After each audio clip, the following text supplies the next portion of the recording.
sometimes it's better to do nothing. Welcome everybody to another FPL reaction stream looking ahead to Game Week 7 and discussing all the Game Week 6 action so far. We thought Game Week 4 was bad, but somehow this is even worse, especially for many who have wildcarded. There are some exceptions, of course. You might have gone for a Cole Palmer for his 4 goals against Brighton Hove Albion. You might have also had some nice picks in there like Mbeumo, one of the only shining lights in an otherwise dismal game week for me. I think my main concern or biggest gripe is the fact that a lot of these players I sold, like Robinson, Gordon, also Jota and Salah, they all did very well. Now, don't get me wrong. I think with Salah and Jota, it was quite expected, to be fair. But with the other two, Anthony Gordon getting a penalty and scoring against Man City, I mean, sometimes variants like this does happen. I'm still very confident with the majority of my picks in the long term, but there are some teething issues. And obviously, just a few hours ago, I logged in my wildcard team during the deadline stream, but it has been a nightmare so far. And I just think the 2 goals Leicester scored out of nowhere against Arsenal kind of summed this game week up. But I hope that you did much better than I did up until this point. And there's still a few games left, 2 tomorrow and 1 on the Monday. I need Semenyo and Rodgers to produce a massive horse to salvage anything, something from this dismal game week for me personally. Gustav kicks things off saying, I made a wrong decision to change Salah to Saka, worst game week. Let me get this working, by the way, with the chat. Sometimes, I don't know why, it takes a while to get going. I think in isolation for game week 6 only, Salah was always a great choice against Wolves, and I said this. People asked me about the best captain, and I said repeatedly, Salah is the one for me. He did miss an open goal, then ended up scoring a penalty. I do think in the long term, going for a Saka or Palmer is the better long-term move, but with Salah, he's always got a route to points, whether it's for assists, open play goals, or getting penalties. So, yeah, Wolves away. Liverpool had several big chances. They deserved the victory, but it looked like it could have been one of those days where Salah went quiet, which we needed. Unfortunately, that wasn't the case. I'm actually more gutted about Diogo Jota getting 2 FPL assists, one by winning the penalty and the other one from open play, setting up Konate's goal through the cross. So it was a very good one at that. So going from him to Diaz was pretty much a disaster, but we can't be too surprised there. Saka losing his assist hurt a little bit. Yeah, I mean, I can see why it was awarded as an own goal, but in a week where a lot of wildcarders needed anything, all the scraps you can get, for that to be taken away could be cruel. I'm more concerned about head-to-head leagues and stuff like that, but ultimately 3 points or not, it's not a big difference to me. This game week sucks, says Naren G. Well, game week 7 should be much better. I'm quite confident of that. I do think there was a lot of variance this week, but you could argue the timing of the wildcard was probably wrong. I mean, we can discuss this throughout the stream. Ken Back says, Palmer killed my rank, wildcard disaster. Yeah, selling Palmer, I mean, I listed several examples of good or players who did well this week. If I had sold Palmer, I wouldn't be doing the stream right now, probably. Brooklyn Joy says 55 points for me. That's a very good score, in my opinion. John Darren says Rodgers and Semenyo better have a worldie tomorrow. Exactly that. And even just one good return from either, I'd be quite happy with that, considering, you know, what the rest of my squad is doing. Took Palmer out for Saka. Yeah, sometimes when you go from one great asset to another, these things can happen, but the variance and the difference between those two is something no one would have expected. I mean, Palmer getting 4 goals against Brighton is very impressive, to say the least. 49 points, 3 players to go. Palmer saved my weekend. Yeah, I mean, Palmer outscored my entire team, so I can understand that. 49 points is a very good score. That Palmer double brace just sums up this game week. Yeah. Once I saw that happen, I thought, something a bit odd about this game week, isn't it? But I didn't expect this, I'll be quite honest with you. Bader says, hey Dylan, a disastrous wildcard, the worst week. I am beyond screwed. Yeah, no, I get that. I'm also in the same boat. A lot of us also would be in that. You just got to laugh about it, you know, because otherwise you'll probably cry. Yeah, it's probably the worst wildcard I've played in terms of a 1 game week performance, immediate results. Maybe long term this wildcard will, you know, end up paying off, but right now it's hard to believe that. So FC says, just as I think my wildcard is going well, the guy I'm going against in a head-to-head has both Palmer and Baleba, who got him almost 40 points combined. You can't make this up. Yeah, is this head-to-head in a mini-league or something? But yeah, that can become even more frustrating, by the way, when these wildcard decisions or these transfers end up costing you a win in head-to-head, for example. But it is the way of FPL. It's part of the fun. You're not always going to get the rub of the green, and Having Baleba as well, that's insane, to be honest. FPL is 9% luck, says Akraf. We could argue about the percentages. Ultimately, you won't find me disagreeing with the fact it does take a lot of luck, but there is an element of skill in terms of consistently finishing in a high rank or doing well. But it's only 5 game weeks in, now 6 game weeks almost. There's still a long way to go, but when you wildcard and do that poorly, it can dent your confidence. I got 0 points. How is that even possible, Ian? Be sure to let me know, but hopefully you do much better in the coming weeks. Roy says, got 22 of Watkins and Rodgers. FPL is done. It might seem that way right now, but trust me, there's still a lot of football to be played. Maybe not this game week. You could maybe roll out game week 6, but I think Watkins and Rodgers can do well in tomorrow's match. Cylindra says, hey, Dylan on wildcard with 45 points and Salah captain with 2 more players, which Salah scored another goal, but got to be happy. And hope Havertz gets a bonus point. No idea how Saka got free. Saka's assist points got removed, and he won't get any bonus points anyway, so don't worry about Saka's bonus points. Wait, actually, am I wrong about this? Wait, I have to double check this now. Surely... Well, to be fair, look, I will say this, and to be honest, I can take any points I can get. Saka created, I think, 8 chances against Leicester and also completed 8 take-ons, which is incredible. I think he had a great performance, but just couldn't get any goals or assists, so... I might have to double check this. We might be back in business, boys. I might have 3 extra points. Not like it actually matters. Yeah, according to livefpl.net, Saka is on course for 3 bonus points. So I have to change the graphics a little bit. I actually just assumed the worst, and I took away the points that I saw using the website manually because I thought, no, he didn't get the assist. So I just never expected anything. So thanks for pointing that out. I'm going to add them to my tally, but it's kind of shameless, really. It's 24-27. Ultimately, it's a terrible game week for me, but I'll take anything I can get at this point. This might have saved me in my head-to-head, so thank you, Saka. Great performance. I'm not sure if the free bonus will stick, though. As for Kai Havertz, I don't think he'll get any bonus points. He missed a few big chances, and he had an okay game, but I think Saka played much better overall. Looking at how the bonus points are normally calculated, you could argue Saka getting 3 bonus points seems mad, and to be fair, I can agree with you on that. But his performance in general, for me, was very good. For me, the man of the match was Hermansen for Leicester, making 13 saves. For Arsenal, Tim and Calafiori played well. Saka and Martinelli, for me, was the best Arsenal player. He was electric in the first half. So let's actually change these graphics. I was actually quite surprised by that. I didn't even... With how bad this game week has been, I didn't even assume that Saka got bonus points, to be quite honest with you. But it looks like he's got 3 at the moment. So that's 27. I'll have to also add on the game week points, the overall points as well. The rank is up to date, though. That is with the 3 bonus points in mind, should I say, for Bukayo Saka. So, yeah, 374 points. It's still dismal. You know, after playing a wild card, even just, I think, Jota and Salah as my captain, who he would have been my captain, that outscored my entire team so far. So it's just not looking good, is it? Let me just change this quickly. For some reason, this is not working. So yeah, give me a second, lads, and this will be done. This also happened with the FPL Challenge graphics earlier. But yeah, this should be up to date now.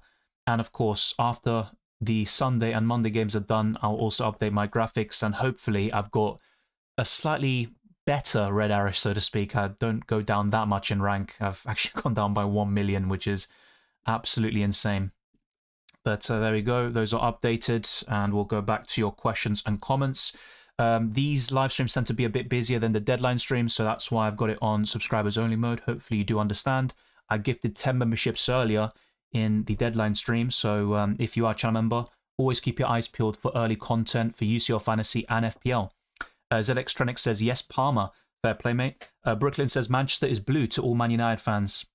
Historically, I disagree with you, but yeah, based on recent years, of course, you can't really argue with that too much. It just depends on the context. Patrick says, hi, Dylan. How did Saka get free bonus with no returns? So I just covered that now. Let me know what you think of that, Patrick. But 8 take-ons and 8 key passes. I think 4 big chance created. Some insane numbers. I think he played very well personally. But I do agree that in FPL terms, considering what we've seen beforehand, for a player to get no goals or assists in a 6-goal thriller, it does seem strange for him to get 3 bonus points, but I do think he played that well. I genuinely think that. I had Jota and Salah in my team. So did I, mate. I always kind of brace myself for them doing well, but if the likes of Diaz, Chris Wood, all these players I had on my wildcard also kind of matched him, I really wouldn't have cared less. But the fact that all of my players, bar Mbeumo, blanked, and then you've got Robinson, Gordon, Jota, and Salah, who would have been my captain, all doing so well, I don't want to think about how many points that would have been. Maybe someone will calculate that, but honestly, try not to, because I might cry. FPL Kevy says, should I do Eze to Mbeumo or stick with Eze for a few more game weeks? I'd go to Mbeumo. I think it made sense to keep him against Everton this week, but ultimately I would make that transfer. Mbeumo is my favourite in terms of mid-priced options over Diaz, Bowen, Jota, who are still good, by the way, but I think Mbeumo is a step above. Gustav says, should I sell Eze and Salah for Saka and Diaz for a -4? Not for me. I wouldn't do it for a -4. And I was asked something similar in the deadline stream earlier about selling Salah for a -4 hit, and I said no. That's pretty much the main reason why I wouldn't do it. If you can do Eze to Mbeumo, or even to Diaz for free, I'd recommend that, but I wouldn't take a -4 hit. That's a fair question, Batman. Do you think Arsenal's looking weaker defensively? Now, I think overall this season, yes, because they have conceded a lot of shots. I think Raya's already made half the saves he did in the last campaign, throughout, which is incredible. But I do think today, Leicester were dangerous. They had some good moments and they took their goals well. They rode the momentum and they deserved the 2 goals they got based on the play they had in that 5 to 10 minute period. But I do think the goals themselves were a bit out of the blue. The first one took a massive deflection off Havertz, which I think wrong-footed David Raya. And the second goal was a stunner. It's a fantastic volley which hits the post and goes in. So I think overall this season, I think Arsenal have been weaker defensively. There's also been some context with the 2 red cards against Brighton and Man City. But today specifically, I think Arsenal could have won by 6. I really think that. Hermansen made 13 saves. Arsenal had 10 big chances. Their XG was, I think, over 4, whilst Leicester's was 0.27. Now, football isn't played, with calculators and stuff all the time. It's played on the pitch. But I do think today Arsenal were a bit unfortunate to concede twice. Yeah, this game week is done for me. It's the case for a lot of us, but there might be some people out there with 40, 50 points, maybe even more, with a few players to go. They will be laughing at the moment, or at least having a good time.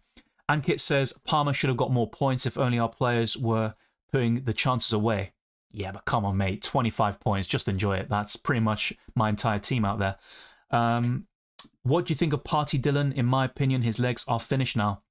Yes. One thing I've noticed about him this season is he wins the ball, then immediately loses it, and it frustrates the hell out of me. Now, 2 years ago, when Arsenal first challenged for the league, I think Partey was right up there with the highest performing DMs in world football, Rodri and Casemiro at the time, but his legs are absolutely gone.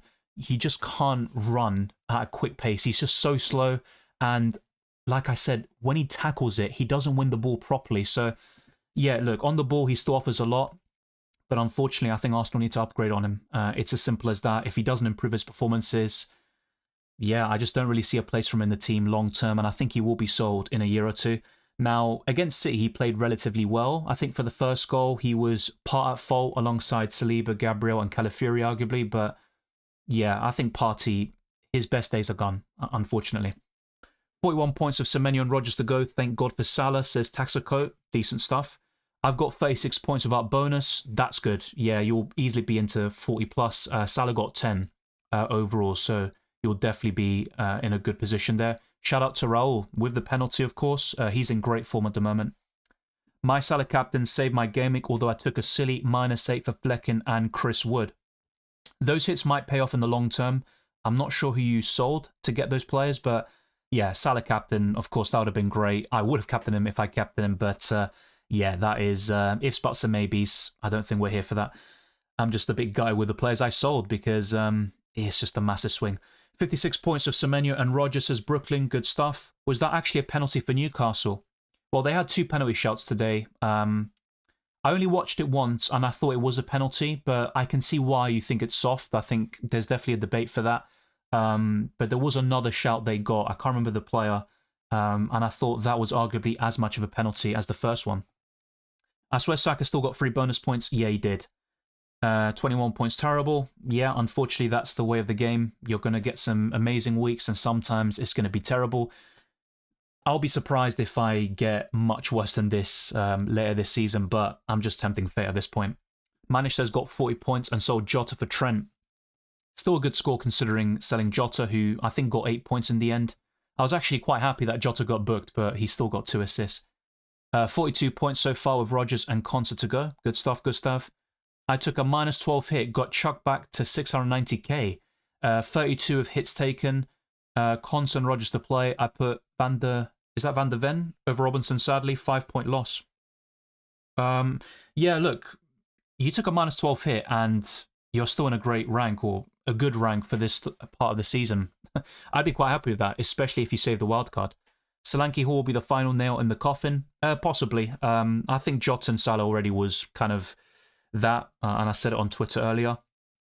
But I'm quite happy to have Solanke in place for the future, and I do think my team is in a good shape for the next few game weeks, but it's obviously quite difficult to be optimistic after having 20-something points. I think 27 for me, so it's just not looking good. Gonna give up. Can't be asked anymore, says Manish. I mean, 40 points is decent, mate, in a game week like this. I don't think it's that bad.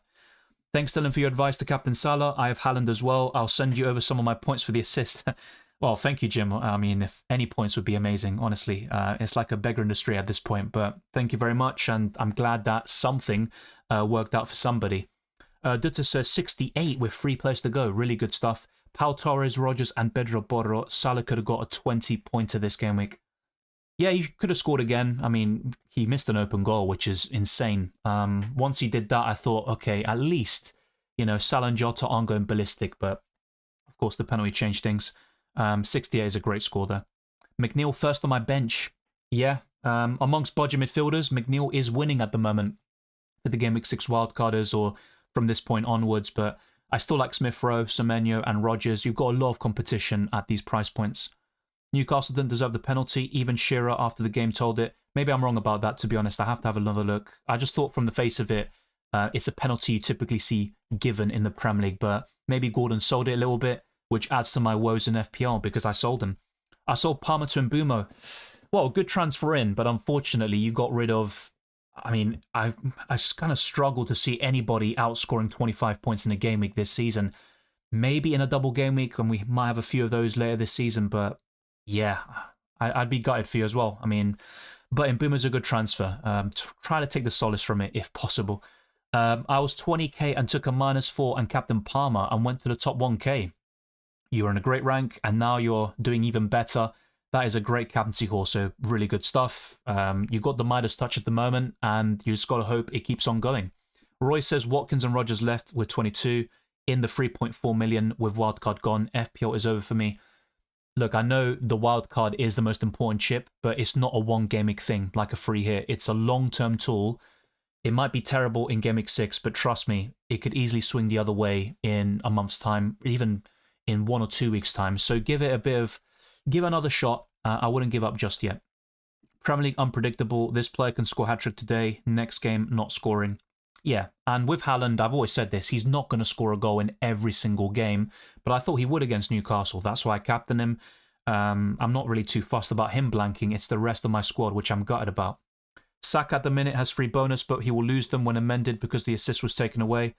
Actually, the free bonus points on livefpl.net is with the assist not awarded. So Saka's currently on 5 points according to that website. And if I check the FPL site as well, which is always the place you'd rather look, of course, bearing in mind these bonus points can be amended. Yeah, Martinelli and Saka are on joint free bonus points with Trossard with 2. And I think James Justin has 1 bonus point with the 2 goals. So yeah, at the moment, it looks like Saka does have free bonus, which is massive for me in my head-to-head match, but that's really it. It hasn't really done much because, I mean, going for Saka over Palmer is a massive swing. Even selling Salah this week, who would have been my captain, another massive swing. Best Minter replacement? Depends what price we're talking about, but I'd probably refer you to one of Rodgers, Semenyo, Smith Rowe, and McNeil. I think one of those would definitely be a shout. I think with the Southampton fixture just gone, you obviously can't buy him in time for that game. I'd probably wait a little bit on Semenyo, so I'd stick with one of the other 3, and I'd probably go for either Rodgers or McNeil at this moment in time. Was a terrible week to wildcard. Yeah, possibly. Look, Keith, I had my reasons for doing it. I felt that Gordon, Jota, Joao Pedro, Dunk, Barco, amongst several others like Dean Henderson, were players I need to sell eventually. I had no Arsenal players. It didn't go well, of course, in Game Week 6, but in terms of the decision-making process, I don't have too many regrets. But of course, based on the outcome, I do wish I kept it 1 week more, at least, because I would have gotten 40, 50 points or something like that.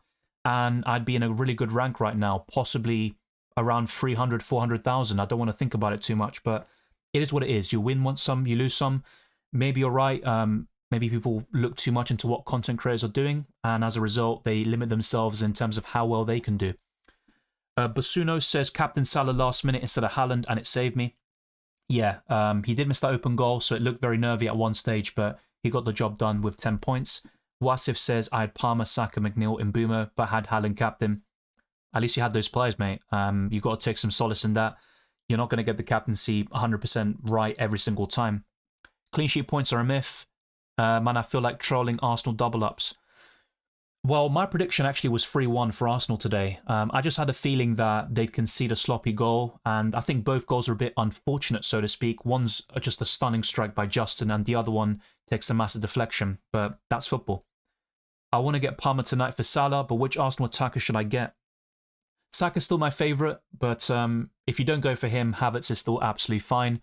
Martinelli looked back to his best today, and I do think against City and Spurs, he actually put in good performances, but just didn't really get many goal contributions in those matches. But yeah, I'd rank it Saka, Havertz, and Martinelli in that order. I think Trossard would be fourth. It's like how Konate has no bonus. Second week, they're doing us Konate owners dirty.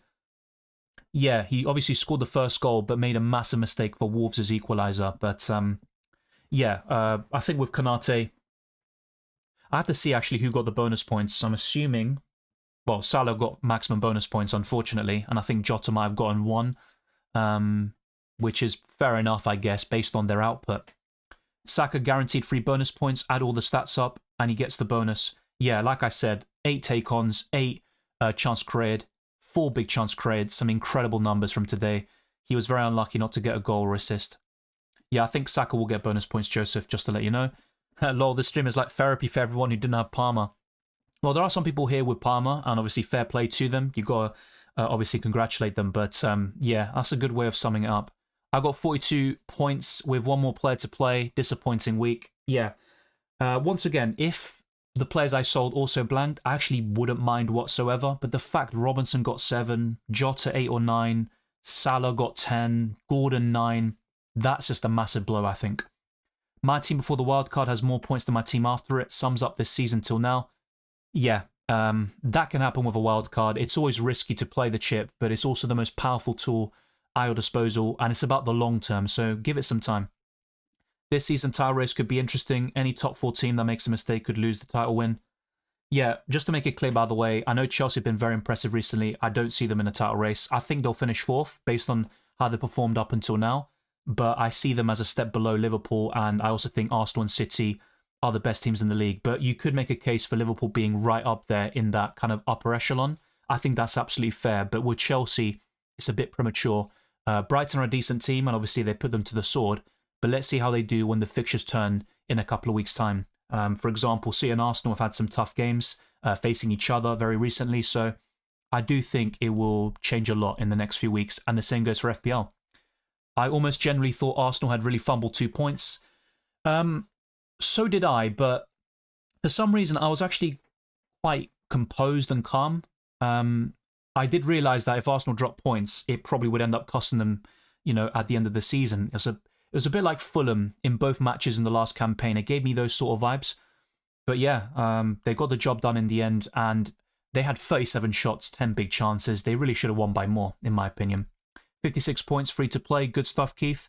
I think it's just a Palmer freak show. I know it hurts right now, but it's not going to happen every week. But let's put this behind and look towards Game Week 7 and 8.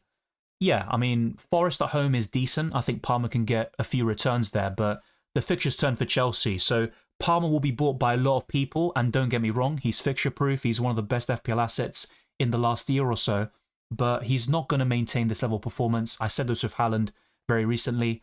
So yeah, I completely agree with you. I got only 29 points. Yeah, not good, but at the same time, there are people with even less, like myself and many others in the stream. So it is what it is. You got to take it. There are frustrations, but ultimately you do learn from these sometimes. I'm on 62 points. Would have been higher without Haaland captain. Still 62 points, mate. That's a very good score. Trossard knee-jerkers, let us go. Pump them prices. Yeah, I personally wouldn't recommend Trossard beyond Southampton at home, because then it's Bournemouth away. You've got Chelsea, Newcastle, and Liverpool. And those will be really tough games for Arsenal. So, yeah.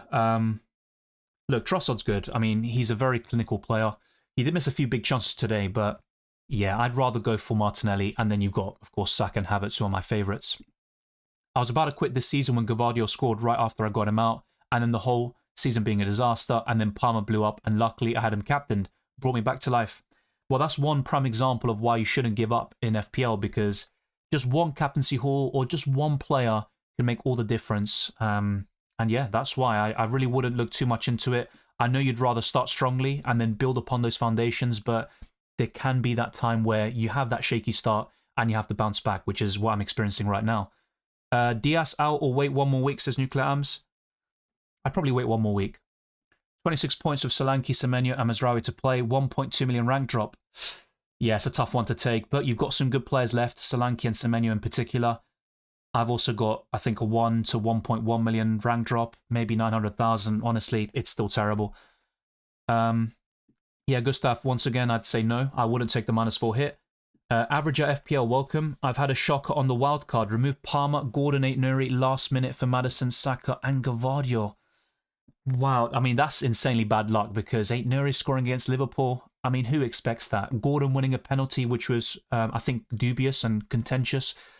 Yeah, I mean, it is what it is, mate. And the Palmer one, of course, is the biggest thing of the lot. But getting Saka, not a bad move. I think Saka's still a great option, but Palmer is a level above at the moment in FPL. So Manchester's red, Saka owners are blue. Oh, fair enough. On wildcard, who should I look to bring in? Well, I will make a wildcard team video very soon, and trust me, it will get many more points than the one I just built. I'd still go for Arsenal defenders, Raya in goal. I think one of Trent or maybe another Liverpool defender is still viable. I'd go for probably Rodgers and or Smith-Rowe. I wouldn't go for Semenyo in Gameweek 7 on the wildcard.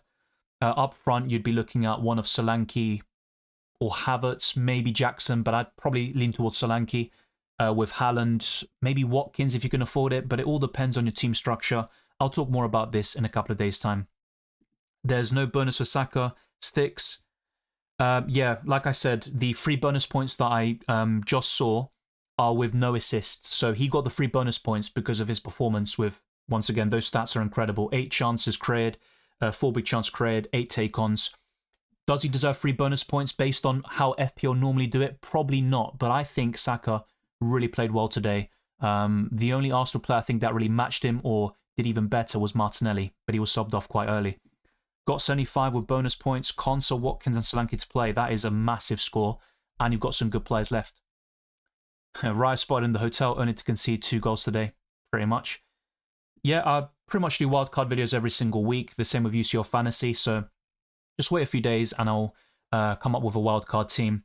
But this will be a kind of hectic period because I've got to do the wildcard video for Matchday 2 in UCL Fantasy, the team selection, the deadline stream, and in between that, I'll try to do the transfer tips for FPL and the wildcard. My problem right now is that I have Eze with very little returns and 0 million in the bank, and I don't know what to do. I understand it. Eze's been a massive frustration. He's getting all these goals and assists in the Carabao Cup, but no FPL points really. I just wouldn't take a -4 hit to get rid of Salah. That's the reason why I'd say no.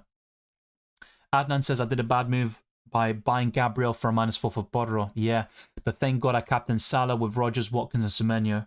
I still think that hit will pay off long term, but yeah, you just have to hope Borro gets no attacking contributions tomorrow. What a disaster. Need a wildcard again. Yeah, I wish I got a refund, but it's just not the case. Sold Palmer for Saka. A lot of people did that this week, unfortunately. Yeah, the bonuses can change by Monday, but I still think Saka will get 1 or 2 bonus. Sold Jota and Salah for Saka and Mbeumo on wildcard, just great. Well, Mbeumo with 9 points, Saka with 5. They are good transfers in, but in terms of timing, yeah, unfortunately, Jota and Salah outscored them comfortably.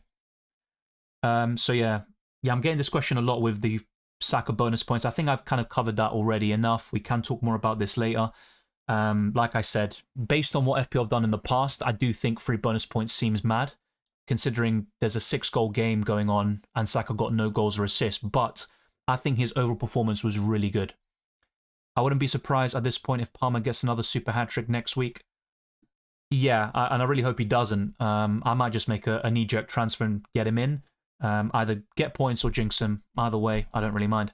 How did Salah get all 3 bonus points? His performance wasn't that great. He's kind of that sort of player who accumulates bonus points whenever he scores. So it doesn't really surprise me too much.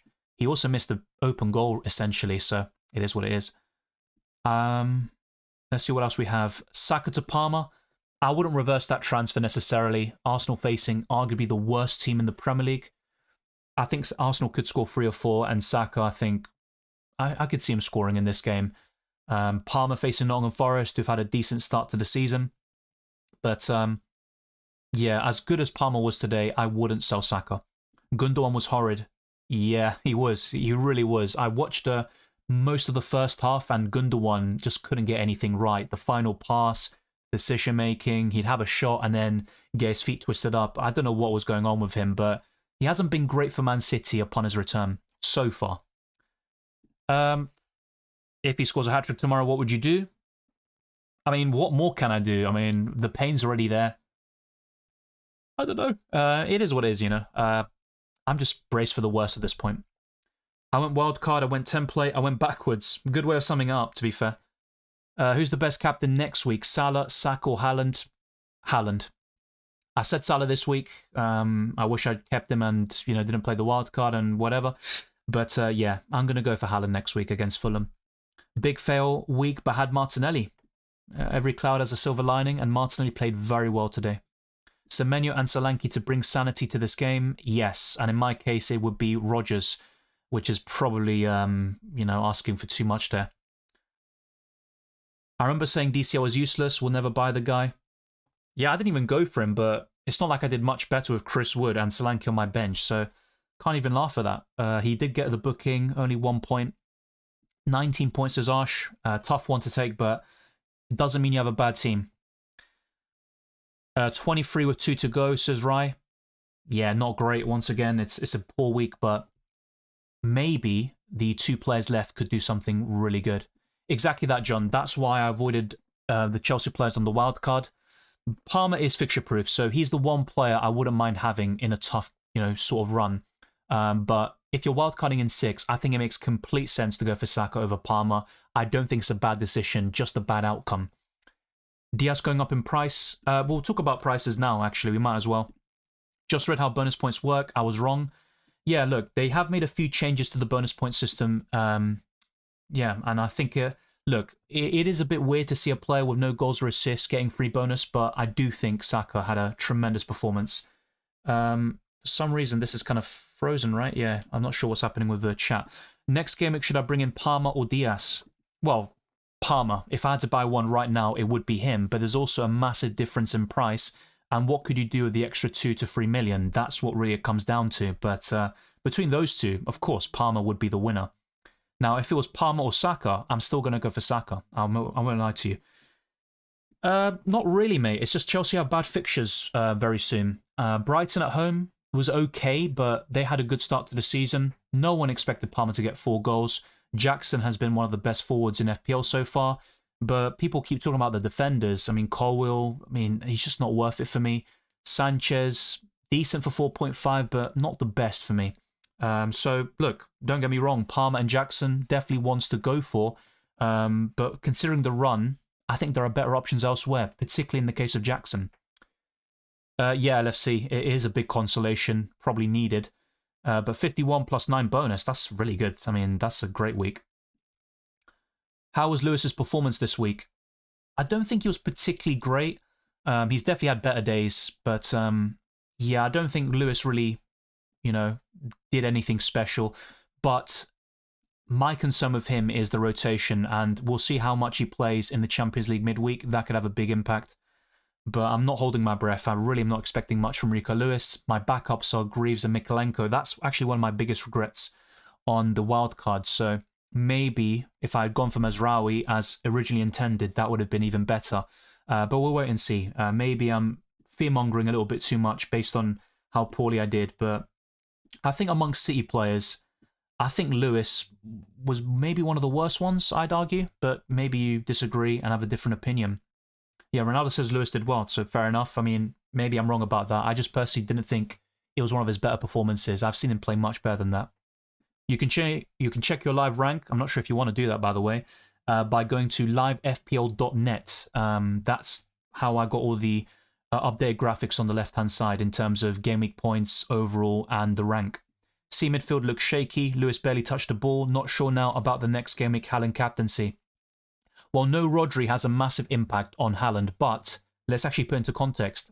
Haaland scored 9 goals in the first 4 game weeks without Rodri, so he can still perform really well without him. And with those fixtures coming up, I still think City win the vast majority of them, if not all, and will score 2 to 3 goals on average with Haaland being heavily involved. So I still think Haaland will do really well. Welcome, Beardy. Good to see you. Salah was great. Could have done better. I'm not sure if he was great, to be honest. I mean, he did what he does, which is get a goal and be effective. DS Owners Chill says, yeah, fair enough. Will Saka get bonus? Will get points for the assist? No, they were removed. But he will get 3 bonus points as things stand. Welcome, Ahmed. Good to see you as well. Can't believe I sold Salah and Robinson for Saka and Gabriel. A swing of 14 points. Palmer saving me with Haaland captaincy blank. Yeah, at least you got the Palmer points, but I also sold Salah, Robinson, as well as others, which I don't want to mention again. Average is currently 33. Yeah, it's really low. And yeah, I've still got even less than that. So it's just a terrible week. Yeah, Sancho 2 assists. He's been really good for Chelsea. No goals so far, but he's getting those goal contributions either way. He's definitely looking like a good signing for Chelsea as things stand. 38 with bonus to come. Yeah, not a great score, but better than most, I'd say, on the wild card. Lewis is playing high. I'm still interested to hold for now. Of course, I just bought him in. But as I said yesterday, well, today actually, in the deadline stream, try to have good coverage just in case Lewis misses out or is rotated. Yeah, I think Saka and Gabriel can make it up against Southampton. Arsenal can't be complacent though. They were 2-0 up against Leicester, but Leicester really started well in the second half and put Arsenal under pressure, got the early goal, and the rest is history. Yeah, we're getting completely different opinions here. Some people say Salah was good, then you say Salah's terrible. I don't think Salah was great, to be honest. I don't think it was a good performance, but he still got 10 points, so it is what it is. Welcome, Zazie. Kieran says 71 with Concert, Rodgers and Watkins to play, Captain Salah, and add Palmer and McNeil. That is pretty much the Midas touch, all of that spot on. At this point, I don't think I can get Palmer anyway without getting rid of one of Diaz, Saka, Trent, or Haaland. Yeah, I mean, look, that's the thing with Palmer. You might have to do a lot of tinkering, taking hits, or making multiple transfers. And don't get me wrong, he's still a great option long term, but I wouldn't necessarily buy him now. I think there will be a slight dip because of the fixtures. Haaland could outscore Palmer points today, especially against Southampton in Game Week 9. Yeah, of course, look, Haaland against Southampton in Game Week 9 is triple captaincy territory. He could easily get 2, 3, 4 goals there, but that still won't be as many as Palmer today because of the midfielder advantage. LFC says, those taunting wildcarders, don't be too happy. I haven't used mine, but it could be worse. Dylan, you will score well with your current team. Be strong and keep doing what you're doing. Thank you very much. Like I said, I don't really regret the decision-making too much. I felt I had a lot of issues with my team, but it is always a bit frustrating when those underperforming players all do well at the same time when you get rid of them. But that's FPL. It's part of the game. Beardy says, FPL experts and content creators having a meltdown now. Template failed. I'll be honest, I'm not really having a meltdown myself personally, but of course, you'd rather do well than perform badly. Off FPL topic, will we have a deadline stream for UCL next week? I've done a UCL fantasy deadline stream for the last couple of years, every single match day. So that is the plan. On Tuesday, 2 hours before kickoff and the match day deadline, I will be live on this channel. And yeah, for FPL, of course, it'll be the next deadline stream next week. And you'll get the usual FPL and UCL fantasy content along the way. Yusuf with 61 points, good stuff, including bonus, Saka captain, Palmer vice, Mbumo. Palmer from now on will always be a better captain than Saka. Not for game week 7 for me, but I think generally speaking you are correct. Have Watkins and Rodgers to go. Looking good for you. I think 70 plus is definitely attainable. I was torn between whether to go with Haaland only or both Salah and Haaland on a wild card. And not once did Palmer cross my mind. What makes it worse is that he's in every other team in my mini league. That makes it very tough to take when you're in a mini league you really want to win and everyone's got that player who does extremely well. I think in my case I've only got a few people, maybe just one or two with Palmer, so it's not too bad. But it's just a bad game week to do so poorly, and especially after playing the wild card, which is the worst thing of them all. Salah was okay. Another opinion there, fair enough. When is the next best opportunity or opportunities to wild card? I'll stick to my answer from earlier in the deadline stream. Game week 12 springs to mind, but I don't think there's an exact formula or right time. Sometimes you just have to. It might be based on a gut feeling, or if you've got so many fires to put out and you think you can really improve your team long term, I think that's the best time to do it. It could be game week 12. Maybe you save it for later. 51 points before bonus. Am I cooked? No. 51 is good. Should we value McNeil higher now? I mean, the fixtures are there. He got some goal contributions today, played very well. Better than Semenyo, yes, if you're wildcarding in 7 or making transfers, because Semenyo has Leicester away, then a few tough games before Bournemouth's great run. So I wouldn't buy Semenyo now. It would have been for a Game Week 6 wildcard or transfer. I still prefer Rodgers a little bit more than McNeil, but the fixtures are definitely in Everton's favour. That's one of the things I did get right this week, their prediction for the 2-1 victory against Crystal Palace. Ahmed says, thanks for the UCL stuff, mate. And just a reminder to so many people here, wildcard is not meant for a one game week. It's to switch things around for a few game weeks. Yeah, but of course, with a wildcard, you also want an immediate impact. But you're completely right in terms of the biggest aspect or strength about the chip is the long-term gains from that usage. So we'll wait and see. It might still end up being a disaster longer term. Might have to go without Haaland until Game Week 9. That's far from ideal, but you just can't cover them all. You can't have Palmer, Salah, Trent, an Arsenal defender, and Haaland. You have to make a sacrifice. How long do I hold Robertson for? Difficult one, because Liverpool's fixtures do turn. Palace have been poor this season. No wins in the Premier League. And historically, their record is quite poor against Liverpool. I know there's a few instances where they kind of end their title hopes, but I probably would look to sell very soon in either Game Week 7 or 8. And of course, there is a slight doubt about him at the moment after the game today against Wolves. Salah always returns, but his returns are usually quite modest in my opinion. Yeah, but what's that, 4 double-digit hauls this season? I mean, that's incredible still. Unfortunately, I haven't owned him for any single one of them. The 2 weeks I had him, he got 6 points and 2, so he's been very frustrating for me. Do you think Crystal Palace are terrible without Elise in their team? It's a massive loss for them, but I think it's probably down to more than that. I don't think they've got the balance quite right. They've made a few signings. They still need time to gel. I think Nketiah will get quite a few goals for them eventually, but he's not really clicking at the moment. And Eze, I don't know, it seems like a one-man show at the moment. He's having all the shots. He's being a bit selfish, but not really translating that into FPL returns. Thoughts on Kepa as an FPL option? No chance. I definitely wouldn't buy him now against Leicester away. Then you've got some tougher games for 2 or 3 game weeks. Classic FPL, all the logical decisions fail at the same time. I keep the process. See you in Game Week 38. Yeah, look, selling Salah and Jota, in my case, is always risky. They're facing Wolves, who are bottom of the league. I also felt very confident about Jota if he started because he's facing his former club. But I had a feeling he wouldn't start, and that was one of my reasons for wildcarding, amongst many others. I had 5-6 problems. Sometimes maybe good, sometimes, the rest. It is what it is. But yeah, logical decisions can fail at times, but it's not a one-gaming thing. It's a long-term process. Eze, time to sell now. Would you take a -4 to remove him? Yeah, it is time to sell him, but I'm not sure if I'd take a hit for him. I think Mbeumo's the perfect replacement if you haven't got him already. I got cooked 29 points, had an amazing last week, got 83, ruined it. Did you wildcard Omega? Let me know there. But yeah, it's obviously a big decrease, a massive fall from grace. You can't do well every single week though. Do you still back McNeil versus Castle with how they played? I wouldn't mind starting him, but I do think there are better options next week. Even Rodgers against United at home. I'd rather go for him, possibly Emil Smith-Rowe too.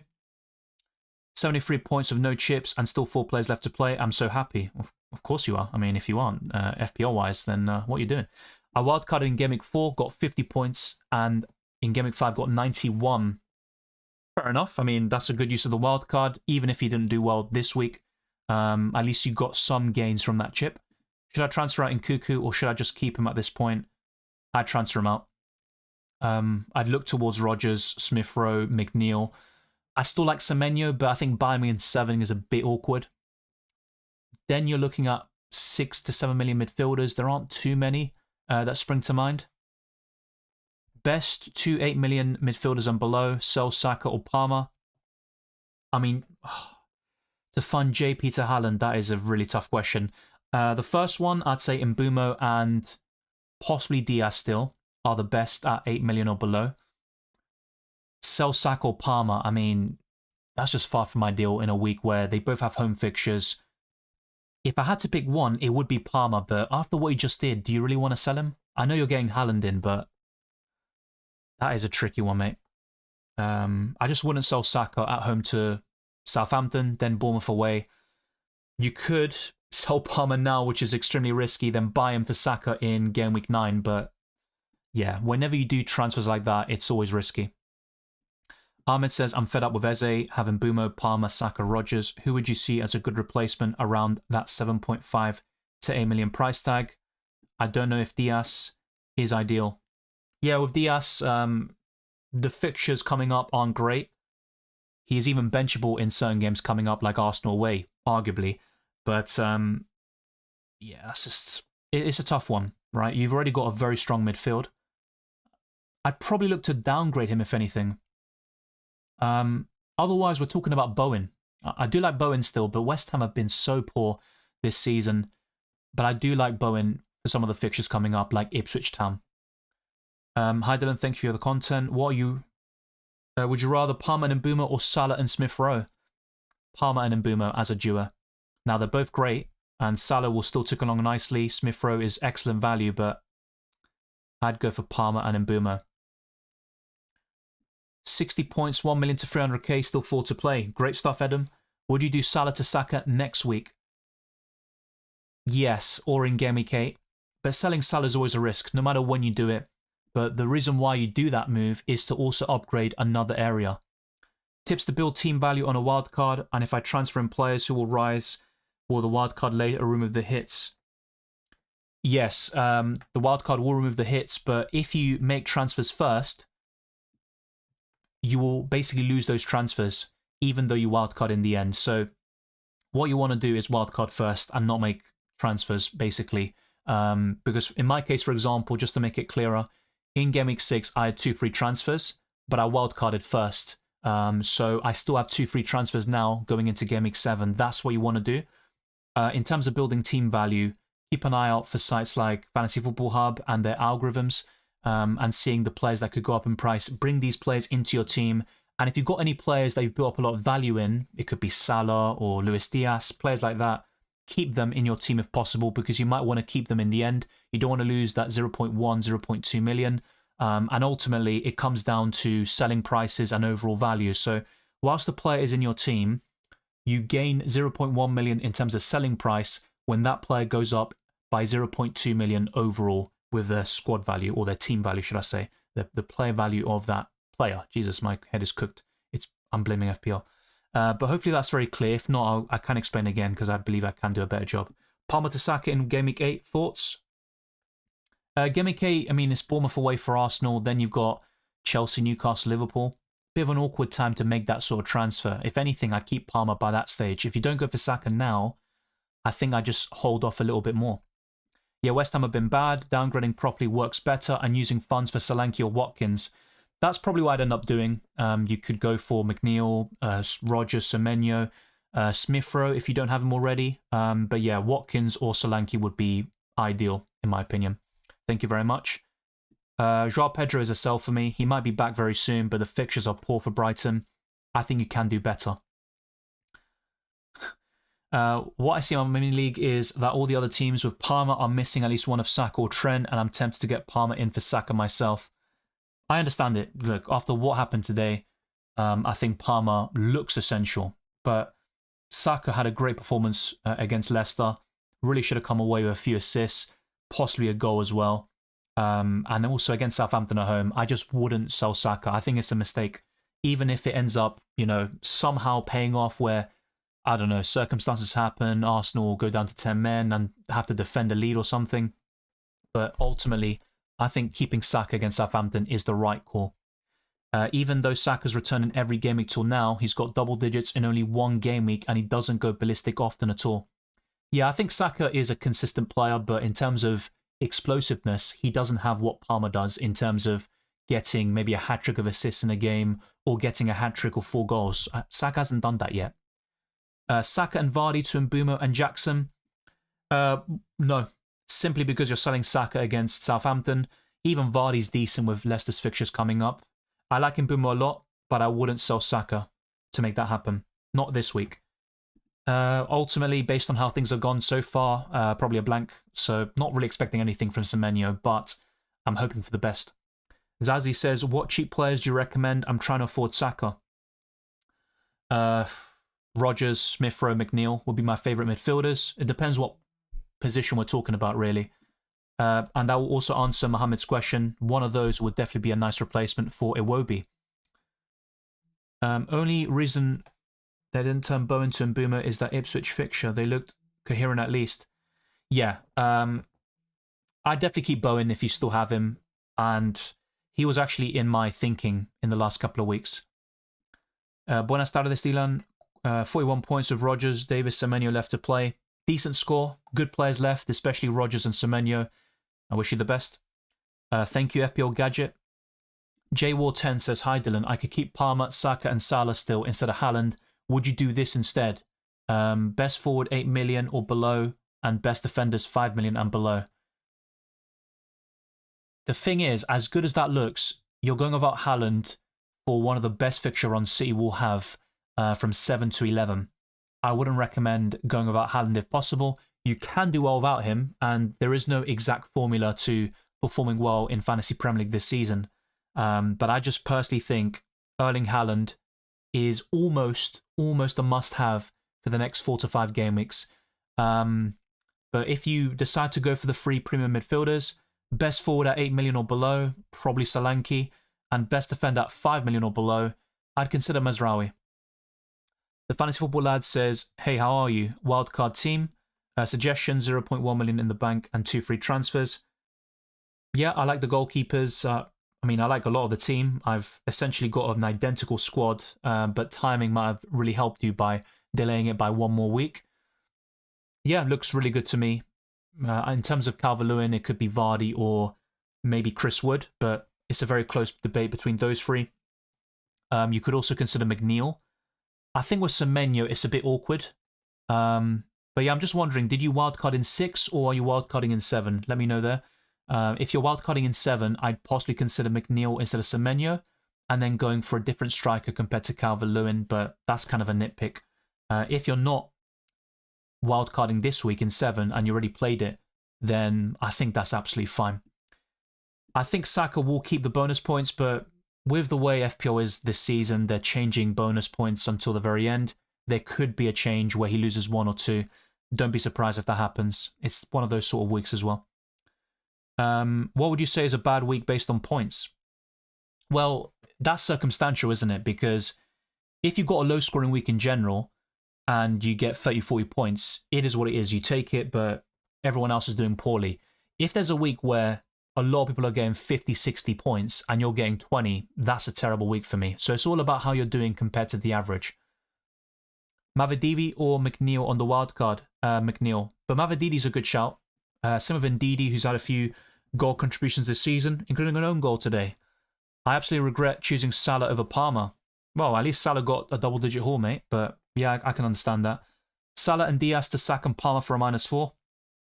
I just do one for the other for free. If you can do Diaz to Saka or Palmer, just do that and keep Salah. The thing is, in most cases, you don't get explosive returns versus weak teams, but in games between 2 very highly attacking teams, yeah, that is the case with Saka, in my opinion. I don't play Bundesliga Fantasy. I mean, I've already got it up to here with FPL and UCL Fantasy. I don't want to overburden myself, so to speak. 28 points currently. That red arrow will be nasty. Liverpool players are frauds, says Sahil. Strong words. Any Everton fans here have a question? So be sure to answer it. If you haven't already, by the way, smash the like button and subscribe for new. Let's get this to 200 likes and keep on pushing towards 35 subscribers and beyond.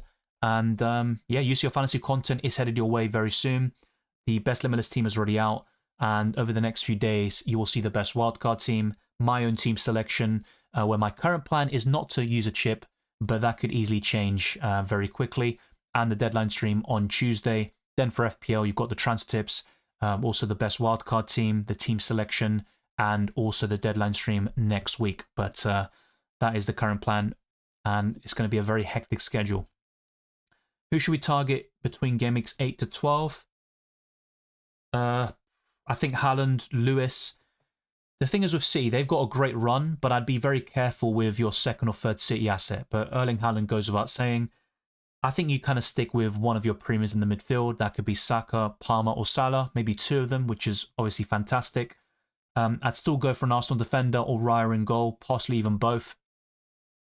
I'd also look at Everton assets. That could be McNeil or Calvert-Lewin.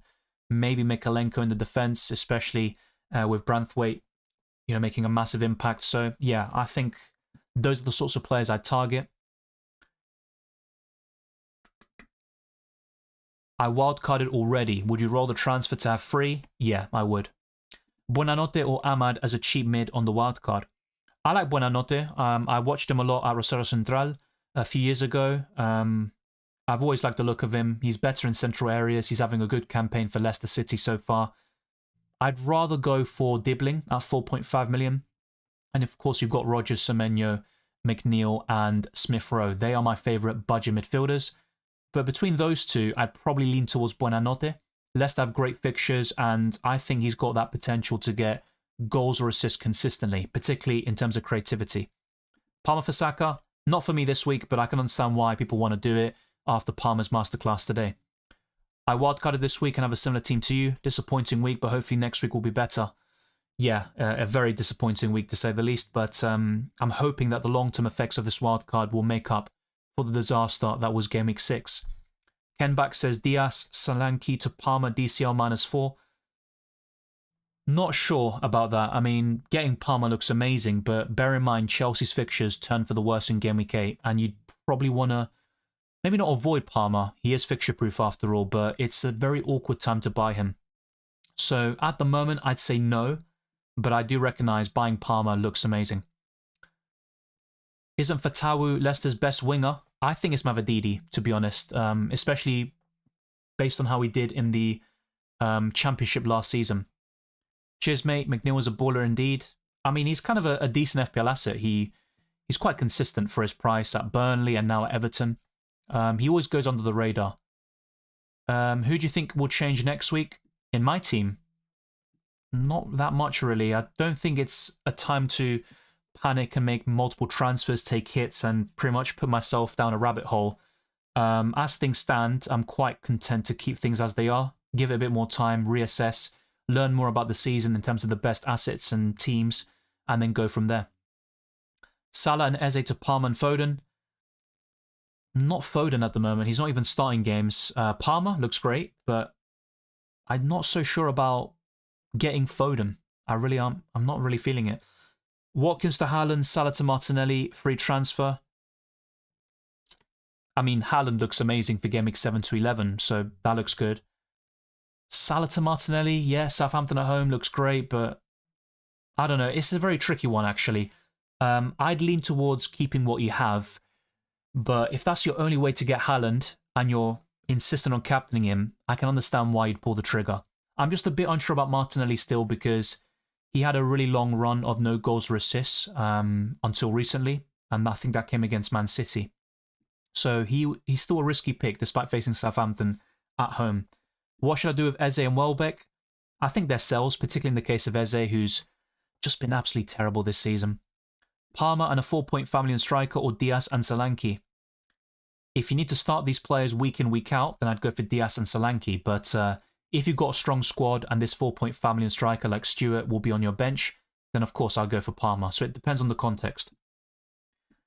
ESR to Mavididi is a possible move.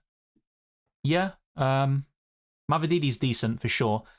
I still prefer Smith Rowe in the long term. I could also do only Salah to Palmer for free. Yeah, once again, look, with Palmer, the fixtures turn very soon, just like with Liverpool's. It's a very awkward time to buy Palmer, but I can think of worse transfers. It's still a great rank though, Sahil. 74k is a great position to be in. Should I keep Savio? If not, what 7 million midfielder can I replace him with? No mainstream if you can. 7 million. I mean, McNeil with the fixtures, but I was looking at maybe Bowen. He's a bit above that price threshold. That's the big problem with it. But yeah, I think probably Bowen would be just a bit too high. So possibly McNeil. Would you still go with McNeil if you have DCO as well? Semenyo or Smith Rowe if not? Not a big fan of an Everton double up or attacking double up, so to speak.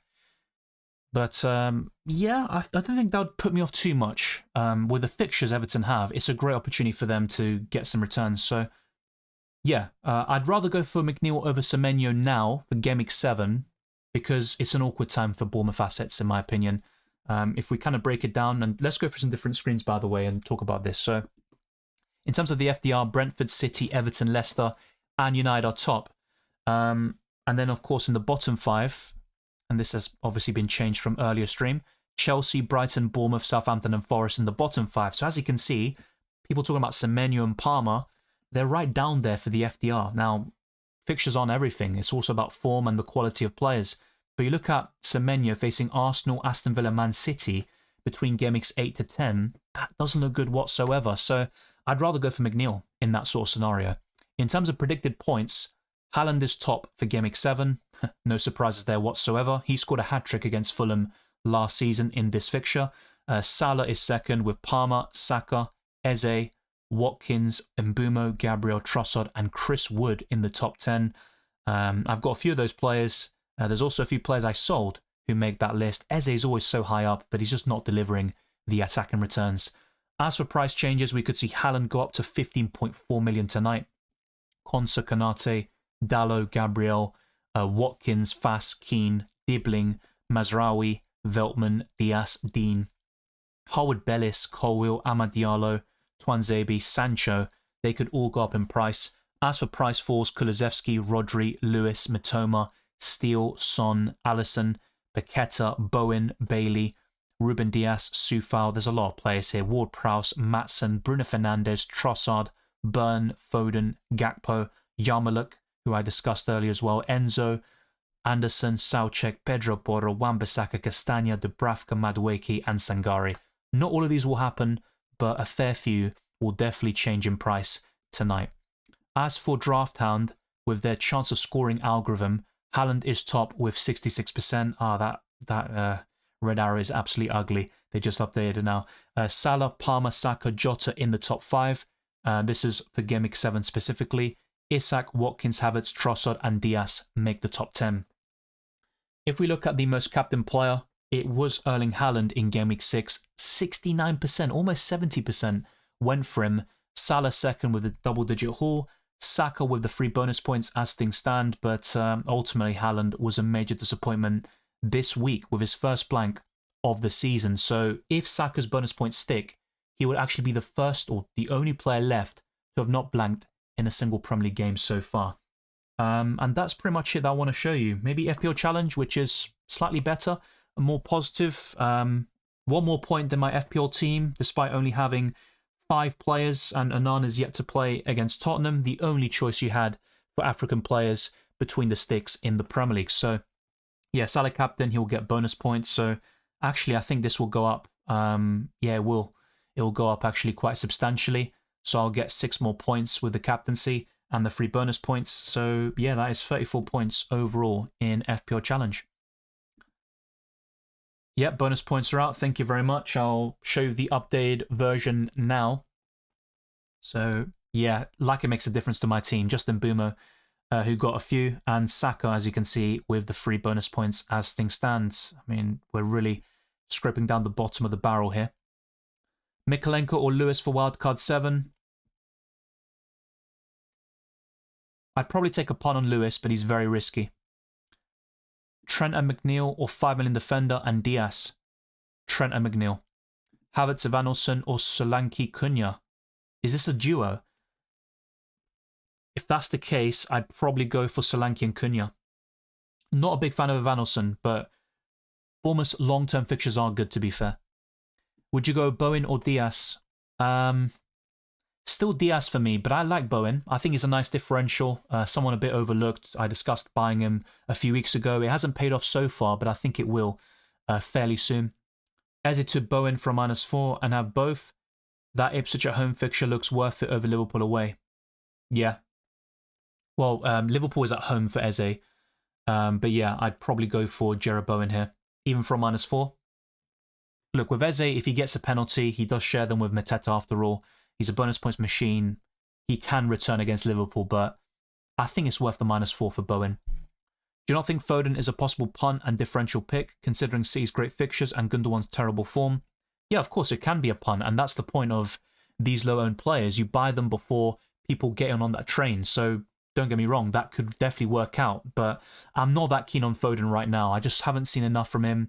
Even off the bench, these cameos have been very underwhelming. Thoughts about Bruno Fernandes? Points dodger. Great underlying stats, not getting the goals or assists, but the fixtures are very good in the long term. Some guy triple captain Palmer, talk about luck. You need that sometimes. It is what it is. Hassan says, should I do Saka to Palmer and Saliba to Robertson for -4 or just roll? No chance. Selling Saliba and Saka for a -4 facing Southampton at home, it just doesn't make any sense to me. I think, in my opinion, it probably would be points chasing. I know Robertson blanked, but he also is an injury doubt now. He came off with a problem. And of course, Palmer is a great option all the time, but Chelsea's fixtures aren't great. They're near the bottom for the FDR for the next 5 game weeks. I wouldn't do it. I was so confused why Trossard was on the playing, but they used the loophole, so fair enough. Was still playing, is that what you're saying? What does Saka do to get 3 bonus points? I said it a few times today, so I'll try not to say it too many more. So he got, in terms of no goals or assists, that's fair enough, but he got 8 chances created, 4 big chances created, and 8 take-ons, which is incredible for a winger.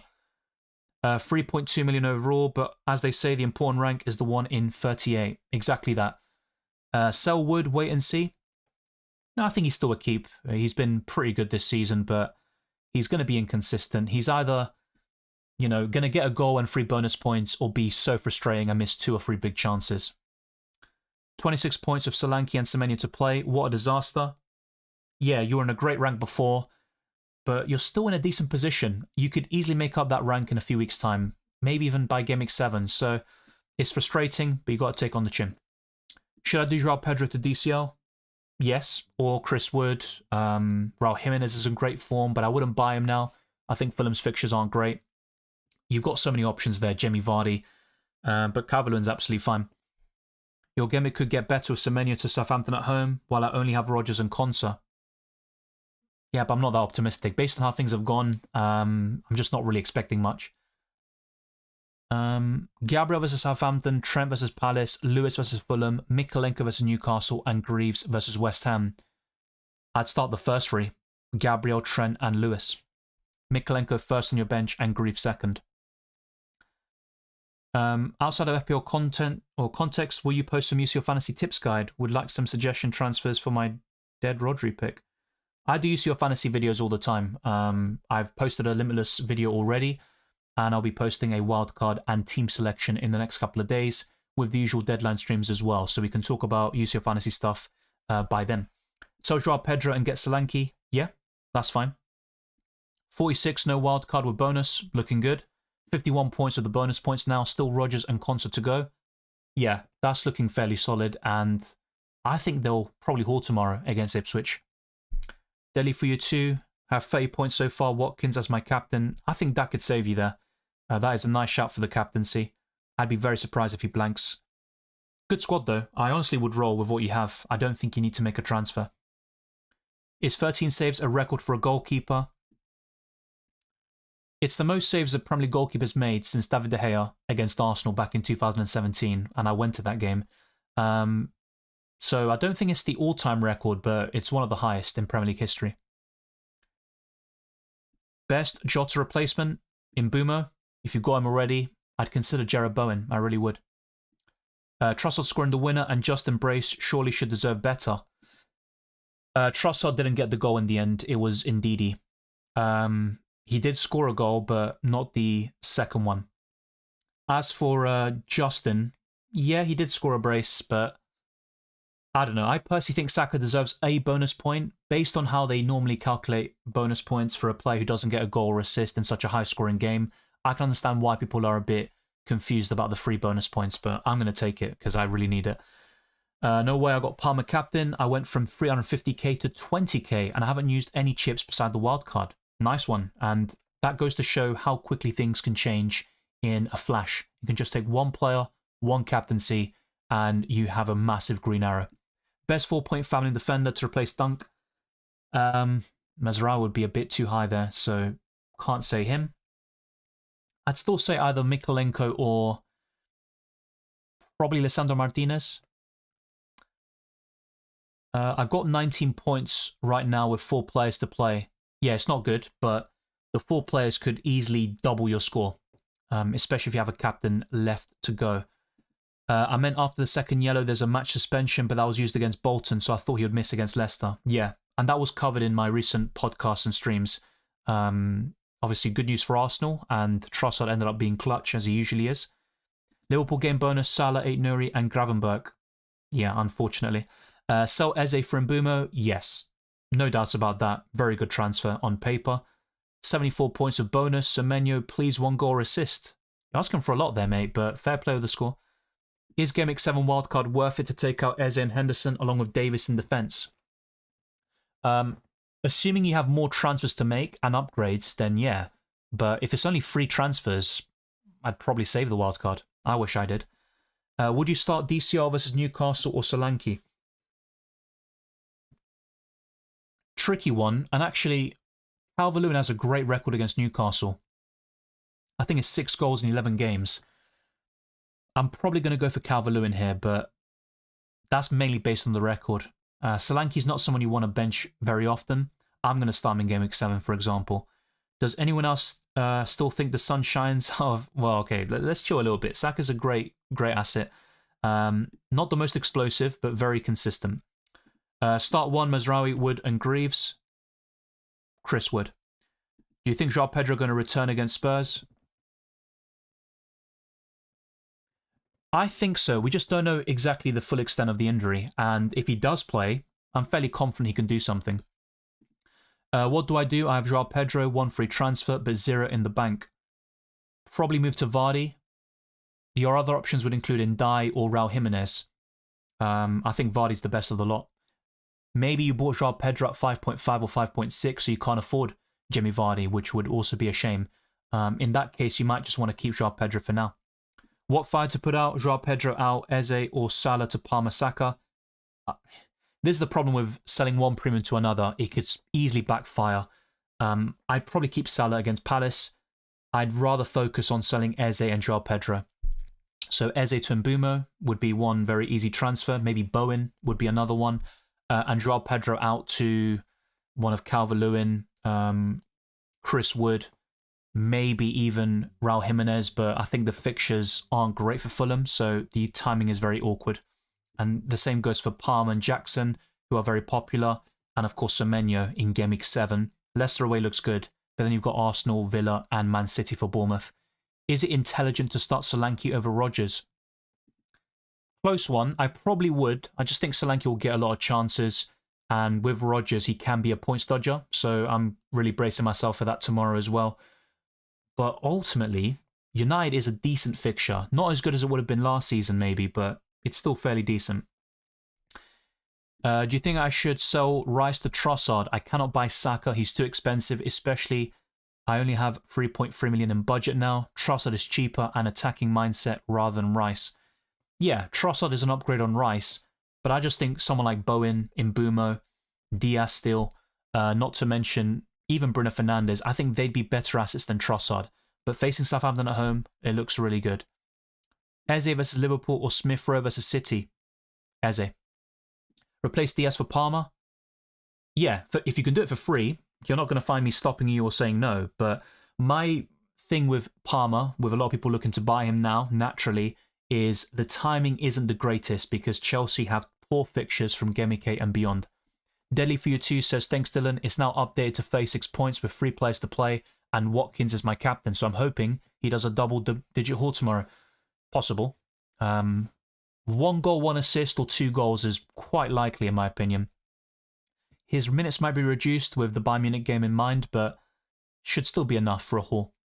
Start with Wood or Rodgers next week? Rodgers. My Gameweek 4 wildcard was the same, rubbish and more points from the team prior. Yeah, look, there's still a long way to go. It could come good in the next couple of weeks, but it's frustrating. Amari Hutchinson, think we'll get him for the extra cash? He's caught my eye from time to time, especially in Gameweek 1 against Liverpool. I just prefer other midfielders, the kind of same 4-5 I've mentioned all along. I put a poll about them yesterday.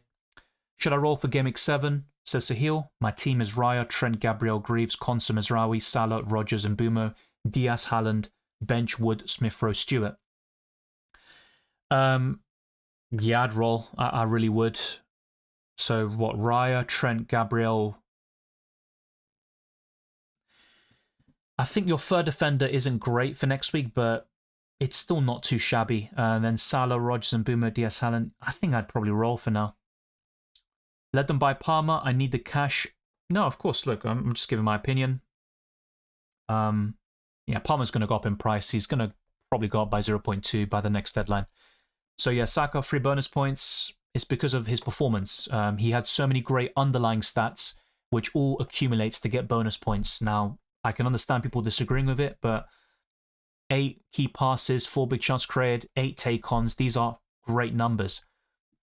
On the FPL app, 3K players, triple captain Palmer. Some of them might be these kind of second teams, you know, those that try to chase the number 1 in the game week stuff. So it's a very small sample size or a very small group that did that. Damn, Semenyo is a sell from Gameweek 8. So this is a thing, okay. Semenyo isn't a buy for me from Gameweek 7 or 8 because of those fixtures you just mentioned. But if you've got the squad depth, you can just bench him from Game Weeks 8 to 10 and then bring him back in for Bournemouth's great long-term run. But that was always a problem with Semenyo. You've got 2 great fixtures, then 3 poor ones, and then you've got that nice run. But it's awkward. Same with Arsenal. Between 6 and 8, great fixtures, Leicester, Southampton, and Bournemouth. Then you've got Newcastle, Liverpool, and Chelsea. Not so sure, though. Semenyo to Smith Rowe. If he looks really poor in the next 2 game weeks, then maybe I'll do that, and Smith Rowe does really well. But my plan would be to keep Semenyo and bench him in that period. Eze out for Maddison, or do you have any suggestions? Yeah, Maddison's good. Very healthy XGI numbers, one of the highest in the Premier League, but I'd rather go for Mbumo and Jared Bowen. I really like Bowen with the fixtures. I can see him doing very well. I thought he'd do well against Brentford, to be fair, but Ipswich looks really good. Yeah, the bonus are in now. Doesn't look that great for me anyway. Only Mbumo and Saka with the bonus. I have Aina versus Chelsea. Should I sell with a -4? I have no replacement. I'd probably just keep Aina and start him. To be fair, the only game where Palmer will likely blank is Liverpool away, but even that is too sure. Yeah, I think with Palmer's record in the last year against big clubs, he's on penalties. I mean, the underlying stats are always great. Yeah, look, don't get me wrong. I still like Palmer. He's a good purchase. I just think people need to be a bit careful and temper their expectations. He's not going to get 25 points or even a brace or hat-trick every single week. With Chelsea to play Forest next game week, not having any of their assets doesn't sit right with me at all. I don't mind not having Semenyo against Leicester, who can do really well against Bournemouth. No, of course. I mean, yeah, if it's a question of Semenyo or Palmer, there's no debate. Of course not. I think with Semenyo, though, he is cheaper. He is easier to bench. Palmer is someone you start week in, week out, no matter the opposition. It could be Liverpool or City away. You still play him. But yeah, with Palmer, I might just end up buying him, trying to jinx or get points, whatever it might be. I just personally think a lot of people are buying him because of today and today only, without thinking about the fixtures. Expecting points from Semenyo, Evanilson, Dean and Rodgers. I captain Salah. Great captaincy. I'd also expect points from those players, considering their fixtures tomorrow and on Monday. So fair play. I'm even looking at getting rid of Trent for a -4 to keep Saka and fund those moves.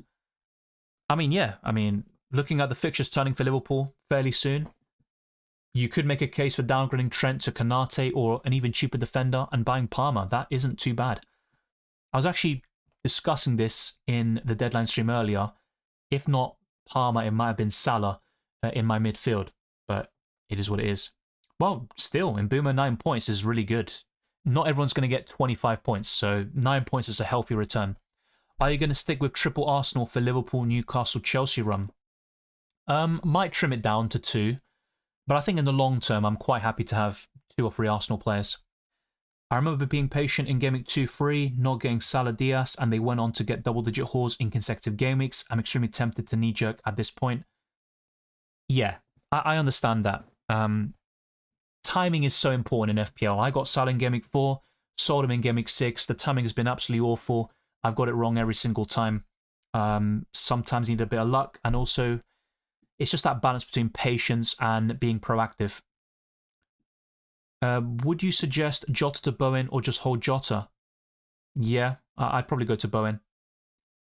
Yeah, same here, Sammy. Way more points. I don't even want to think about it. Probably 40 to 50 at the very least. It is what it is. Opinions and suggestions for a Game Week 7 wildcard draft. I'll talk about this in the wildcard team video in a few days, but some players that I can kind of briefly mention: Haaland, Rico Lewis, Gabriel, Raya, McNeil, one of Smith Rowe or Rodgers. A lot of people will say Palmer, that's fair enough. But be very careful about what that does for the rest of your squad. I still like Solanke and Watkins up front. Maybe downgrade one of them to facilitate a Palmer in the midfield. But those are the sorts of players I'd look at on the wildcard. Bench Chris Wood or Eze? That's a really tough one. Probably Eze. How many hits are okay to take throughout the season? There's not an exact number, to be fair, mate. Someone earlier said they took a -12 and they went from 300k to 600k, which isn't a bad red arrow considering how wildcarders did. So there's not an exact figure, but I'd just be a bit careful about taking hits unnecessarily. Try to, reconsider sometimes and, be patient with your assets, which is maybe ironic coming from a Game Week 6 wildcarder. But yeah, I don't think there's an exact number. As long as it's not like hundreds of hits and a lot of them are just like every single week, you should be fine. Palmer owner's plan was to play him till versus Forest. Honestly, I wouldn't recommend him right now. If you're using Saka as your premium, fair enough. But if you're on Salah or Maddison, you don't need Palmer. Look, even in these tough games, he can do well. But my point is, he's not going to do this every single week. And there will be times he blanks or is frustrating. And Chelsea might experience a regression when they face top quality opposition. Not really, Sahil. Against Palace, who haven't won a game all season, you should be fine. Who to captain? Haaland, Lewandowski, Saka, Yamal, Wirtz, Bellingham, Koundé, Grimaldo, Schlotterbeck, Gvardiol. Always sort it out by date in UCL Fantasy. Check who plays on the Tuesday and on the Wednesday. It's all covered in my Limitless podcast, so check that out. And I'll also discuss this in my future team selection and wildcard videos. So yeah, captain someone on the Tuesday. If they don't perform well, you can switch it on the Wednesday. If only I could do that in FPL. Is top 10k still your goal? Oh yeah, it's going to be difficult, but it's still going to be my ambitious goal for the season. Definitely to improve upon what I did in the last campaign, which was my worst season.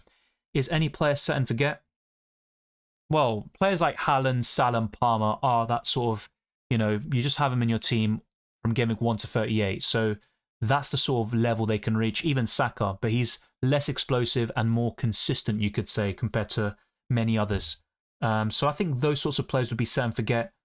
But yeah, they're going to experience tough periods, bad fixtures, bad form. So there's always a time where you could argue this player's sellable for at least 3 or 4 game weeks, and then you go back to them. I wouldn't do Saliba to Robertson. Saliba has Southampton at home. It makes no sense to do that. Not just for Palace, in the long term, they have tough fixtures, says Sahil. Yeah, of course, that's fair. Top 10 million is my new goal, says John Laws. Yeah, it doesn't look good right now, but trust me, it will get better. Akshat says, I'm tired of Manice, Joao Pedro, and Foden giving me the 1 substitute points.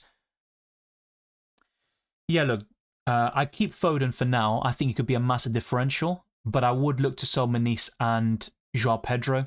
I think Meneses is quite clear. He's second choice now behind Raul Jimenez. He is definitely one you want to offload. Best goalkeeper options apart from Raya for the wildcard. Quite tricky there. I mean, Flecken is still decent, but he's not going to get that many clean sheets. It's mainly the fixtures and the saves potential. Thoughts on Eze and Mateta to Maddison and Solanke for a -4 in a no Haaland, no Salah draft? Yeah, looks pretty good to me. I'd probably do it. I mean, I do prefer Bowen and Mbumo to Maddison, but I think with those fixtures, that could really work well. And for Hamid's question again, I think another goalkeeper would be Onana, actually. United aren't the most reliable defensively, but they have improved from last season, and Onana makes a lot of saves and gets bonus points, so another one for you to consider. Start Vandenberg or Mikalenko. That is a very tough one. Maybe I'm overcomplicating it. Vandenberg is still not the most reliable pick, so to speak.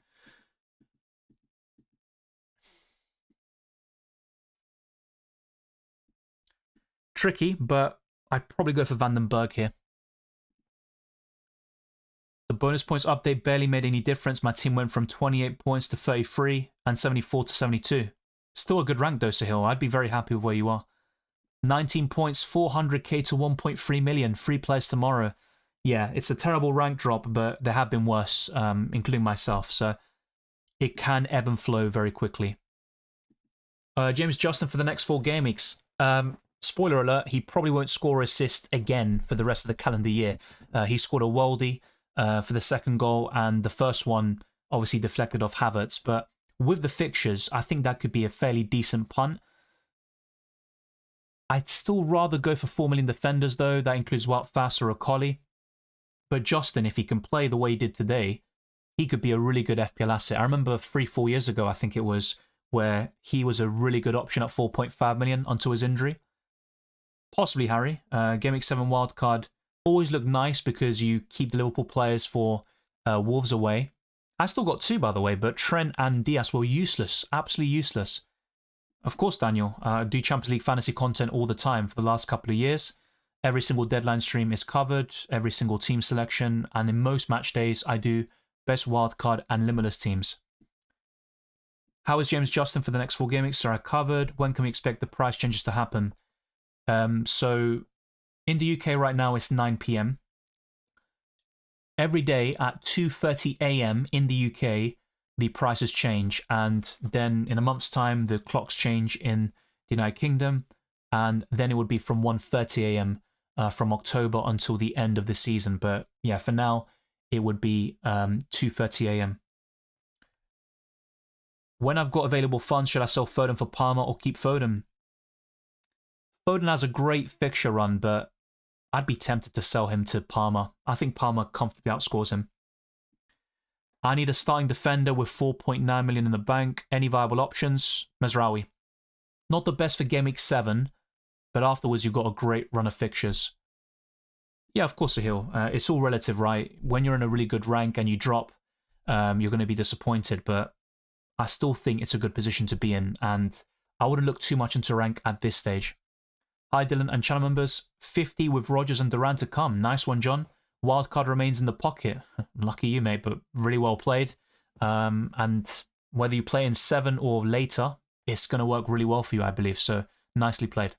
Salah captain next. Against Palace, yeah, he's a great choice, but I do prefer Haaland next week. As much as I said I like Salah for Game Week 6, he's my favourite captain. Next week, it would be Haaland. Well, yeah, he's ambitious, but it's good to aim high and not just settle for something mediocre. So if I don't get to top 10k personally, it is what it is. But yeah, I think top 50k is still a really good rank at this stage. But I'm not thinking too much about where I am at this stage. Otherwise, I'll lose confidence or drive myself mad. Thoughts on going without Trent or Saka on wildcard to get Palmer in?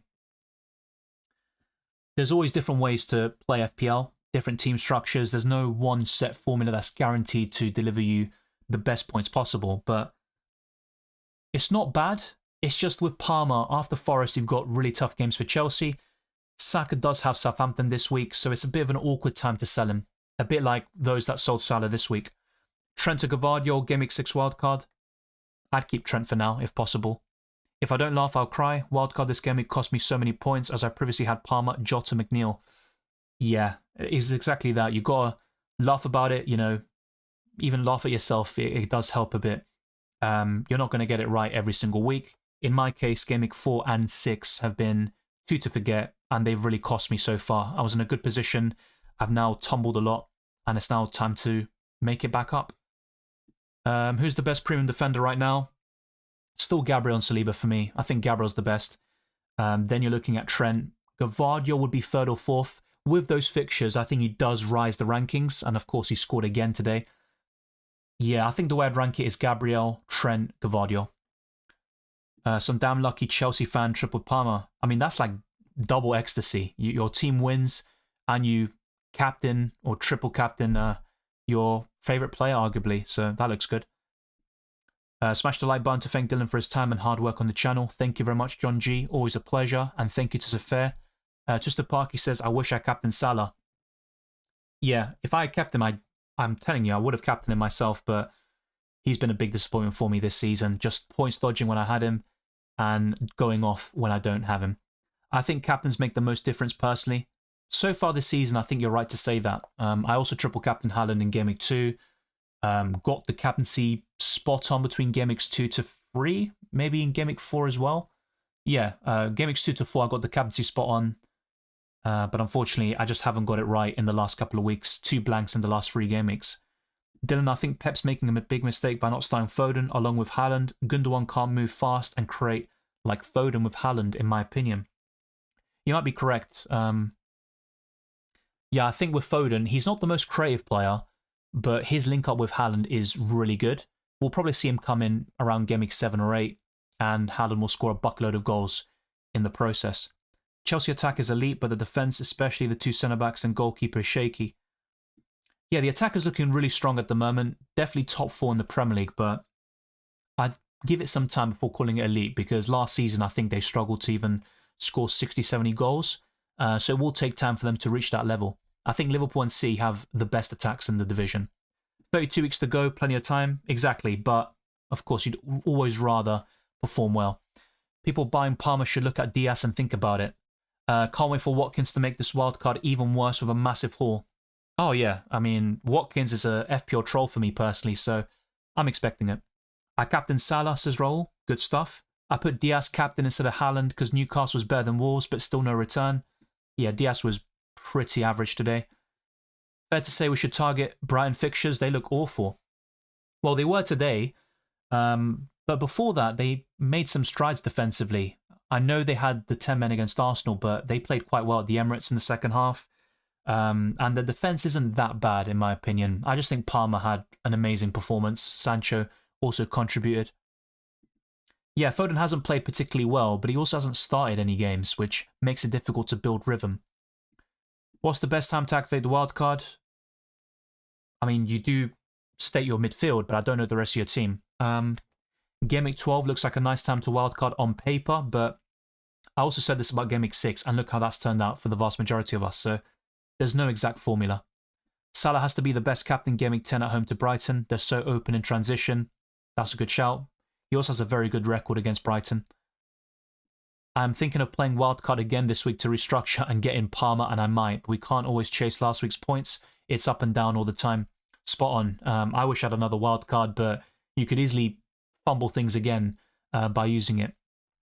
Forget what I say about Chelsea earlier. They are good, says Sahil. What happened to Petrovic? Well, he had an injury in pre-season, and Robert Sanchez was favoured by Maresca, very early on into his tenure at Chelsea. So it was kind of known for a while that Sanchez would become the #1 goalkeeper.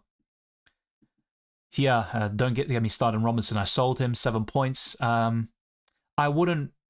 Look, Fulham's defensive numbers have been good in terms of XGC, the expected goals conceded. I think it's 6th in the Premier League, possibly 7th now. But I wouldn't be looking to buy these players in. If you've got Robinson, you can hold him, but I definitely wouldn't be looking to buy Fulham assets in the defence.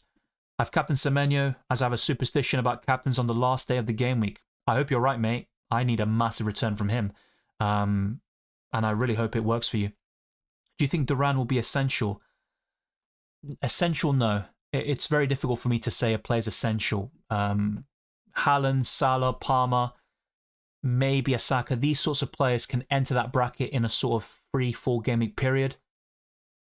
Duran needs to start games consistently for me to say he's a great asset in the first place, and that's why I haven't recommended him much so far. Should we start judging defences by attacking threat rather than clean sheets? I still think clean sheets are the bread and butter. Look at Arsenal. It's quite natural for them to keep clean sheets against Villa and Spurs, but then concede against Leicester at home. It's something they've been doing for the last couple of years now. I still think clean sheets is the number one thing. Attacking potential or bonus points is a bonus, really. Plan to replace Bowen with Diaz next. You're looking to sell Bowen? I wouldn't do that. Triple captain Haaland versus Wolves. They looked horrible against Liverpool today. Yeah, Wolves conceded a lot of big chances. Of course, the penalty did swing things in terms of XG. But yeah, look, with Erling Haaland, you can triple captain him in every game week and he will look great. I think game week 9 against Southampton is my personal standout. Thank you, Ronaldo Martin. Thanks for keeping up your channel and efforts. Didn't know I'm not subscribed. My bad. Good work. Good work. Thank you very much, mate. I appreciate it. Yeah, Lewis, like I said, with the wild card, I'll try to do a quick team now, but yeah, I'll probably build this more so in the best wildcard team podcast. So I'll keep Raya in goal. You can go for Valdimarsson or Fabianski, not a big deal. Trent, Lewis, Gabriel, I think I'd keep. Maybe I'll be biased because I've literally just built this wildcard team myself, but let's see what we can do. Maybe instead of Trent, we'll go for a cheaper asset here. Let's go for Mazraoui for now. Hold on, give it a second. Let me finish. For those that really want Palmer, I know he's going to be popular this week. We'll see if we can find a way to fit him in. So Palmer, Saka, yeah, Rogers, Semenyo, and Mbeumo, Mikalenko, or Greaves. It's not looking too great at the moment, but we could do something like this. And look, it's not perfect. It's literally just a really rough draft. I'll probably make some modifications later on. Semenyo could easily become Smith Rowe or McNeil. Let's put McNeil in for now. And I'll put Vardy in for McNeil here. I think this would look fairly decent. I mean, like I said, it's a very rough draft. We'll put Van den Berg as the 4 million defender. So yeah, that would be a rough wildcard draft. Let me know what you think. You probably think it's terrible. Maybe you do. It's not going to be perfect. You can't cover them all. The defense might be a little bit light, actually. You might want to start Mikalenko over Mazraoui. Maybe Van den Berg, actually. Although he's not the safest pick, so to speak. But yeah, that looks fairly decent, I'd say. Let me know what you think. How many free transfers have you got? Only 2. My current plan is to roll and not to knee-jerk and overcommit to something. The price changes happen at 2:30 AM UK time Aranya, which would be 3 hours from now. Wait, 3 hours? Can't even count. It would be 5 hours from now. So it's currently 9 PM in the UK. At 2:30 AM, the prices change. They remove Saka's assist but give him free bonus points. Yeah. Get rid of Henderson or Eze, and for who? I think they're both sells, to be fair, but I'd probably just keep Henderson simply because he can make a lot of saves and I wouldn't want to make goalkeeper transfers if possible. So yeah, I think Eze to Mbeumo is the ideal transfer. Possibly Chris, and I did like the look of Nkunku in pre-season, but right now he's in the void. What's your plan, Game Week 9, Liverpool versus Arsenal? That will be one of the tough weeks on paper, but I'll still probably score more points than I did in Game Week 6 or 4. It's just the way the game's played. I'll probably trim down my assets a little bit. That could even be Saka to Palmer by that stage or something else, but yeah, I think I'll probably get rid of 1 or 2 of these players. It could even be Trent. And as you can see with this kind of wildcard team I very quickly built, I could do something like Trent to a cheap defender to then buy Palmer whilst keeping Saka, which could be a very strong move for me. I also transferred out Robinson. Yeah, exactly. Most of the players I replaced returned. That's the worst feeling you can get in FPL. You get 2 free transfers in UCL Fantasy in the league phase. That will change in the knockouts. It's all covered in my chip strategy guide. Justin, for price rises, people will see the stream of Green plus the returns and buy him. Yeah, scoring a brace against Arsenal is very impressive, especially for a defender. but I just personally don't think he'll score again in this calendar year. Yeah, Wolves have played some very, very difficult teams, haven't looked as bad as other teams. Personally looking at Strand Larsen, he's been decent. He was a bit unlucky not to score against Arsenal, only denied by a top Raya save. Yeah, Wolves have been very unfortunate, but the big concern with them is it's 1 win in 16 now from last season. That's the biggest problem. Konate could also rise. Yeah. Once again, this wildcard team is really about just building the best team possible, not looking at price changes so much. But yeah, for those that are on wildcard now for 7, try to build a squad.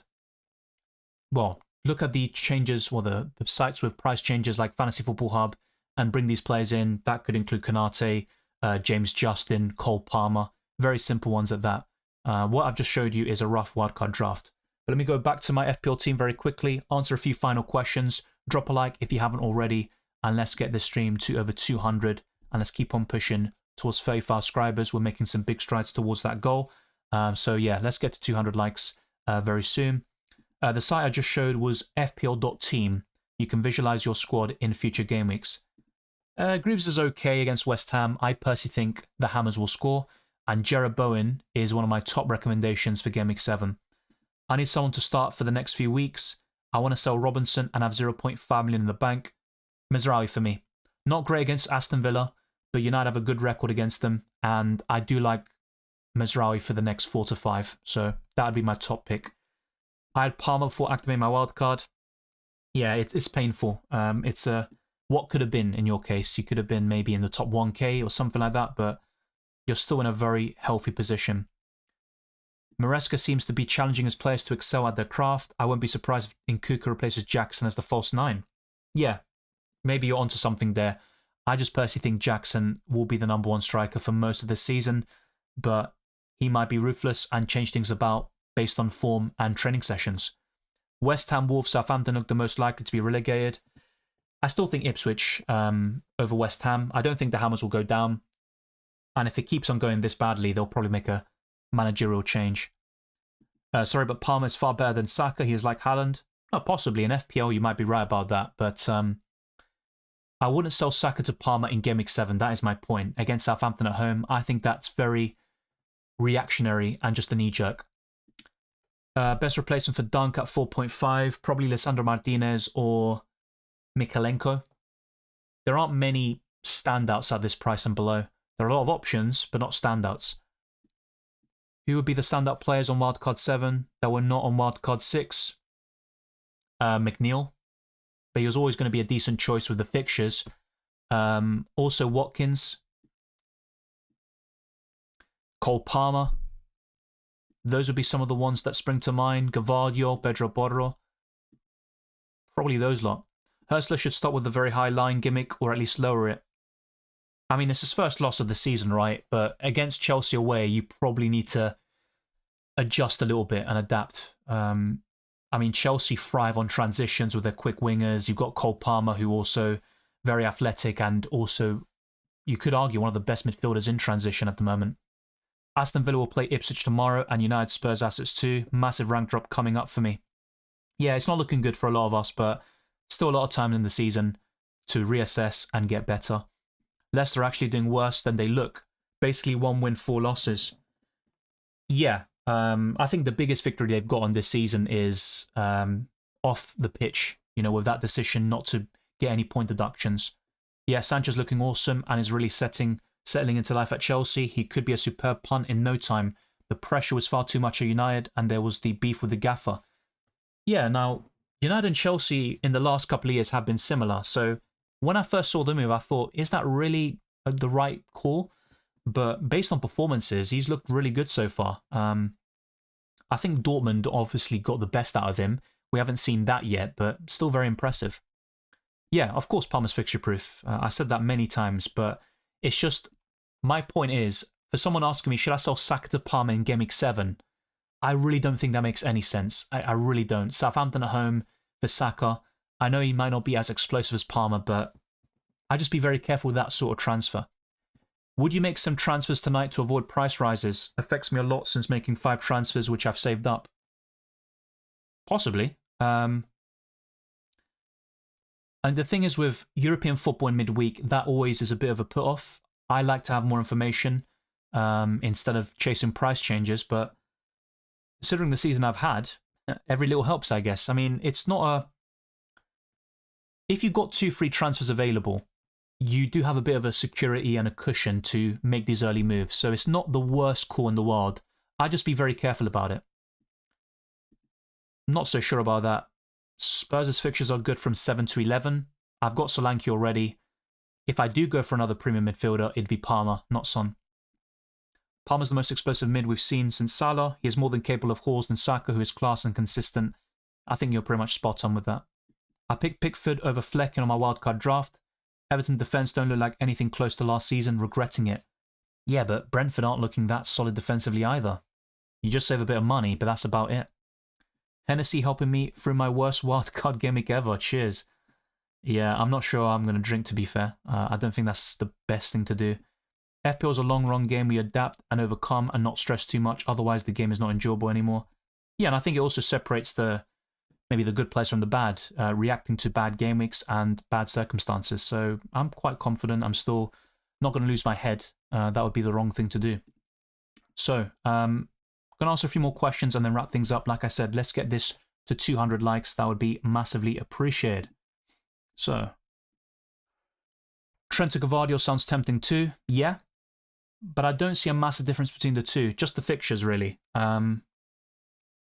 Gvardiol played very offensively today, which is obviously a big encouragement for those that went there. And so far this season, when you've got Lewis and Gvardiol in the same team, we haven't seen Gvardiol bombing forward until today. Brighton have always had a bad defence. They just have the attack to back such careless defending, sort of like Spurs.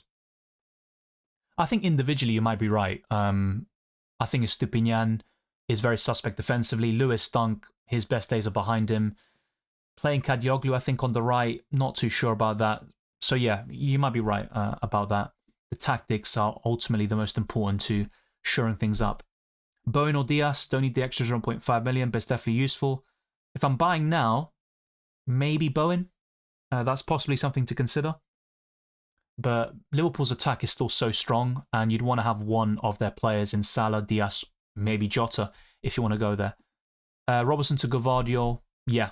I'd be more inclined to do this move with Robertson's injury out and also Liverpool having tougher fixtures. But with Trent, he is such a bonus points and assist machine that I wouldn't want to sell Trent if possible.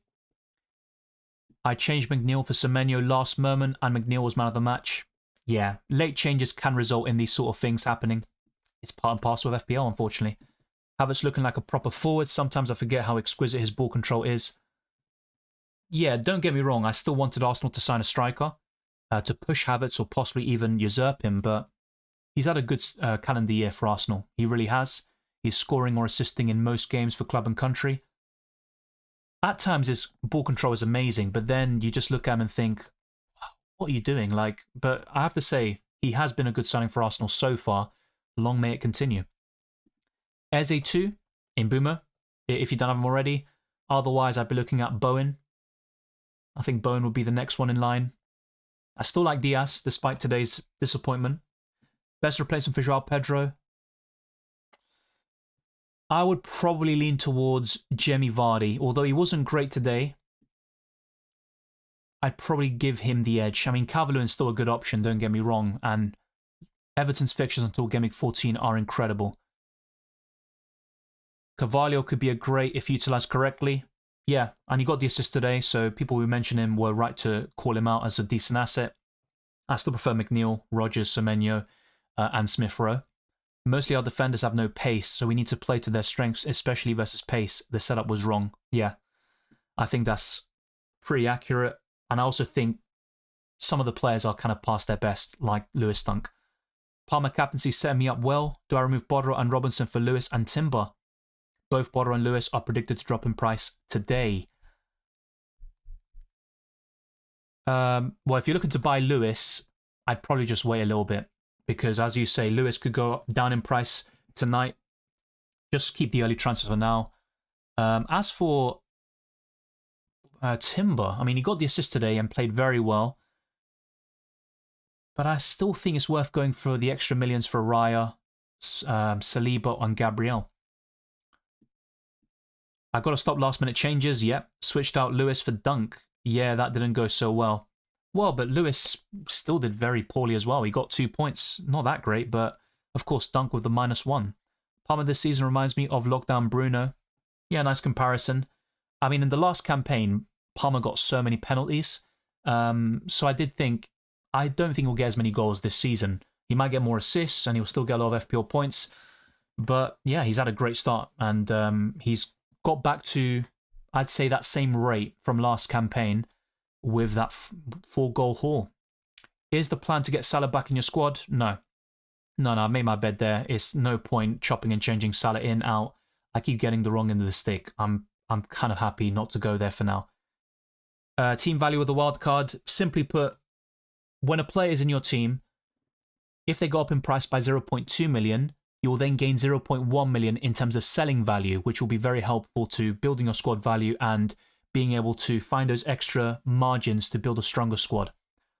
Palmer could be the new Salah in terms of numbers. Yeah, he could become even better. Who knows? He's a very young player. The ceiling is very high. But let's see how he does in the tougher games. He's done it before last season. He'll probably do it again. But I think there will be a slight regression. Is Bruno a chaos baller? Possibly. Hero ball, chaos baller. I've heard it all with this guy. Should I start Dunk versus Spurs or Greaves versus West Ham? Probably Greaves. Not a big fan of either. Salah and Palmer saving me this week. A great duo to have. Title race already heating up. Maybe with Rodri injured, Arsenal or Liverpool have a chance.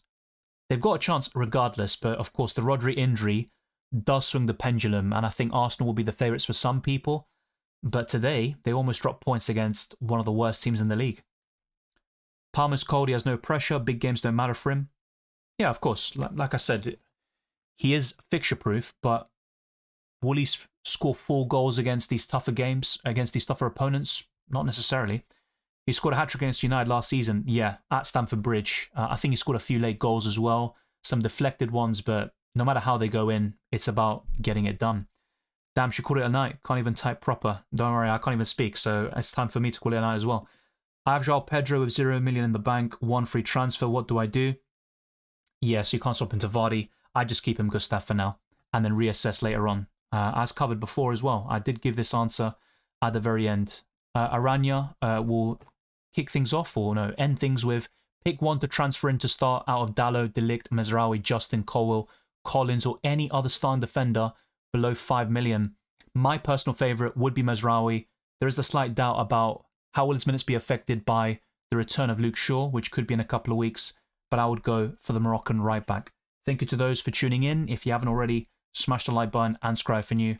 Our aim is to get this to over 200 likes and to keep on pushing towards new goals. We're getting very close to 30k. Follow me on Twitter and Instagram, DylanRCM, and check all the links in the description below for my Patreon and the championships, for early access to my videos, amongst many other perks, the Discord server, FPL League, Draft Hound, and also Spotify. I feel like a team like Fernandes do not need 10 with how simple they attack. There is no tact. Imagine Bruno in City. I'm guessing, I feel like a team like City, is it? Yeah, be sure to let me know what you meant by that. You probably corrected it afterwards. Will United versus Spurs be El Sakaco, or will both managers get more time irrespective of the results? I think both managers will get more time. They won't be sacked by the end of tomorrow, unless Spurs won like 6-1, which happened a few years ago, but I don't think that'll be the case. If anything, Gary O'Neill and Sean Dyche are the managers with the most pressure. Gordon looked electric versus City. Yeah, it's a shame he didn't do that whilst using my FPL team this season. Pep stunted Palmer's career. A bit harsh to say that. I mean, it's more difficult to get into City's team than Chelsea's, and Palmer just made the best move for himself individually. It might have cost him trophies and stuff, but in terms of his development, it's looking like a great move. Mbeumo had me in the first minute thinking I was on course for a big score. Yeah, when he scored, I was, thinking like, this could be okay. It's not going to be too bad, but the rest is history. Webster's not a ball-playing centre-back, so playing him so high was suicide. Yeah, I'm not sure what Hurstler was doing today, but he has gotten things spot on for the most part in this campaign, and he's such a young manager, he will learn. And yeah, Chelsea away is looking like a tough game right now. Thank you, Safir. 52 of 4 left, good stuff, Ali. Thank you to Ben95. Hopefully next game week will be a green arrow. Yeah, hopefully. We did say this in the deadline stream earlier, but unfortunately not to be. 67 with Semenyo and Anana to play. Very good score. And some decent players left, to be fair. Cheers to you as well, John. And thank you to Bosunu. Thank you so much for the stream. Really appreciate it. Likewise, I'll see you very soon for the new FPL and UCL Fantasy content, but over the next couple of days, the main focus will be on UCL Fantasy. Twister Parky says, had Veltman and Van Heck have played it, would not have been 4-2. Yeah, a bit unfortunate on the injury front, to be honest, but still, I do think the tactics were the main issue with the game today. See you in the next stream as well, Sahil. Thank you very much. A disaster wildcard indeed. A terrible game week for a lot of us, but not for everybody, including Nick. Thank you very much. Great stream as always. Good night, Dylan. Thank you. Twister Parky says, laters, Dylan. See you very soon as well. Take Palmer's haul with a grain of salt, because Brighton's extreme high line. I think with Palmer, you are right to raise that question, but he was the highest scoring player last season, and he is still one of the best assets in this new campaign. I think he'll have these certain game weeks where he gets 2, 3, 4 attacking contributions, and he's the best captaincy option. So he's one to always consider alongside Haaland and Salah. Possibly Saka, but I think his lack of explosiveness is an issue with the captaincy. And that's why I didn't captain him this week. Thank you, Twister Parky, again, and see you, Dry Hill. Take care, Safir, and everybody else watching. So it was a 3-hour stream earlier, over 3 hours, and this one is about to reach the 2-hour mark. So thank you to everyone for all the support. Peace out as well, Rahul. And yeah, should we look at my team one more time? Let's look at my team one more time before escaping. There is no escaping this. A terrible game week, the worst of the season so far for me. Surely I won't do even worse later in the campaign, right? Very capable of big hauls. That's one way of putting it. Thank you, Sodnika. Great coverage. Thanks a lot. Like the stream. Thank you very much. We are close to 200 likes. Let's be sure to do that. I'm sure on the playback, people also push the numbers up as usual, and that is always appreciated. One thing I learned from last season is FPL is a marathon. Exactly, not a sprint. You might be doing great right now. It could easily change in a week, and the same goes for those doing really poorly, maybe even worse than I am, which is quite hard to believe, but it is possible. There is still a lot of football to be played, and in an instant, a captaincy or one individual haul can make all the difference. Thank you, everyone. I'll see you very soon for UCL Fantasy and FPL content. Keep your eyes peeled, especially if you're a channel member or patron, and I wish you all the best of luck for the rest of the season.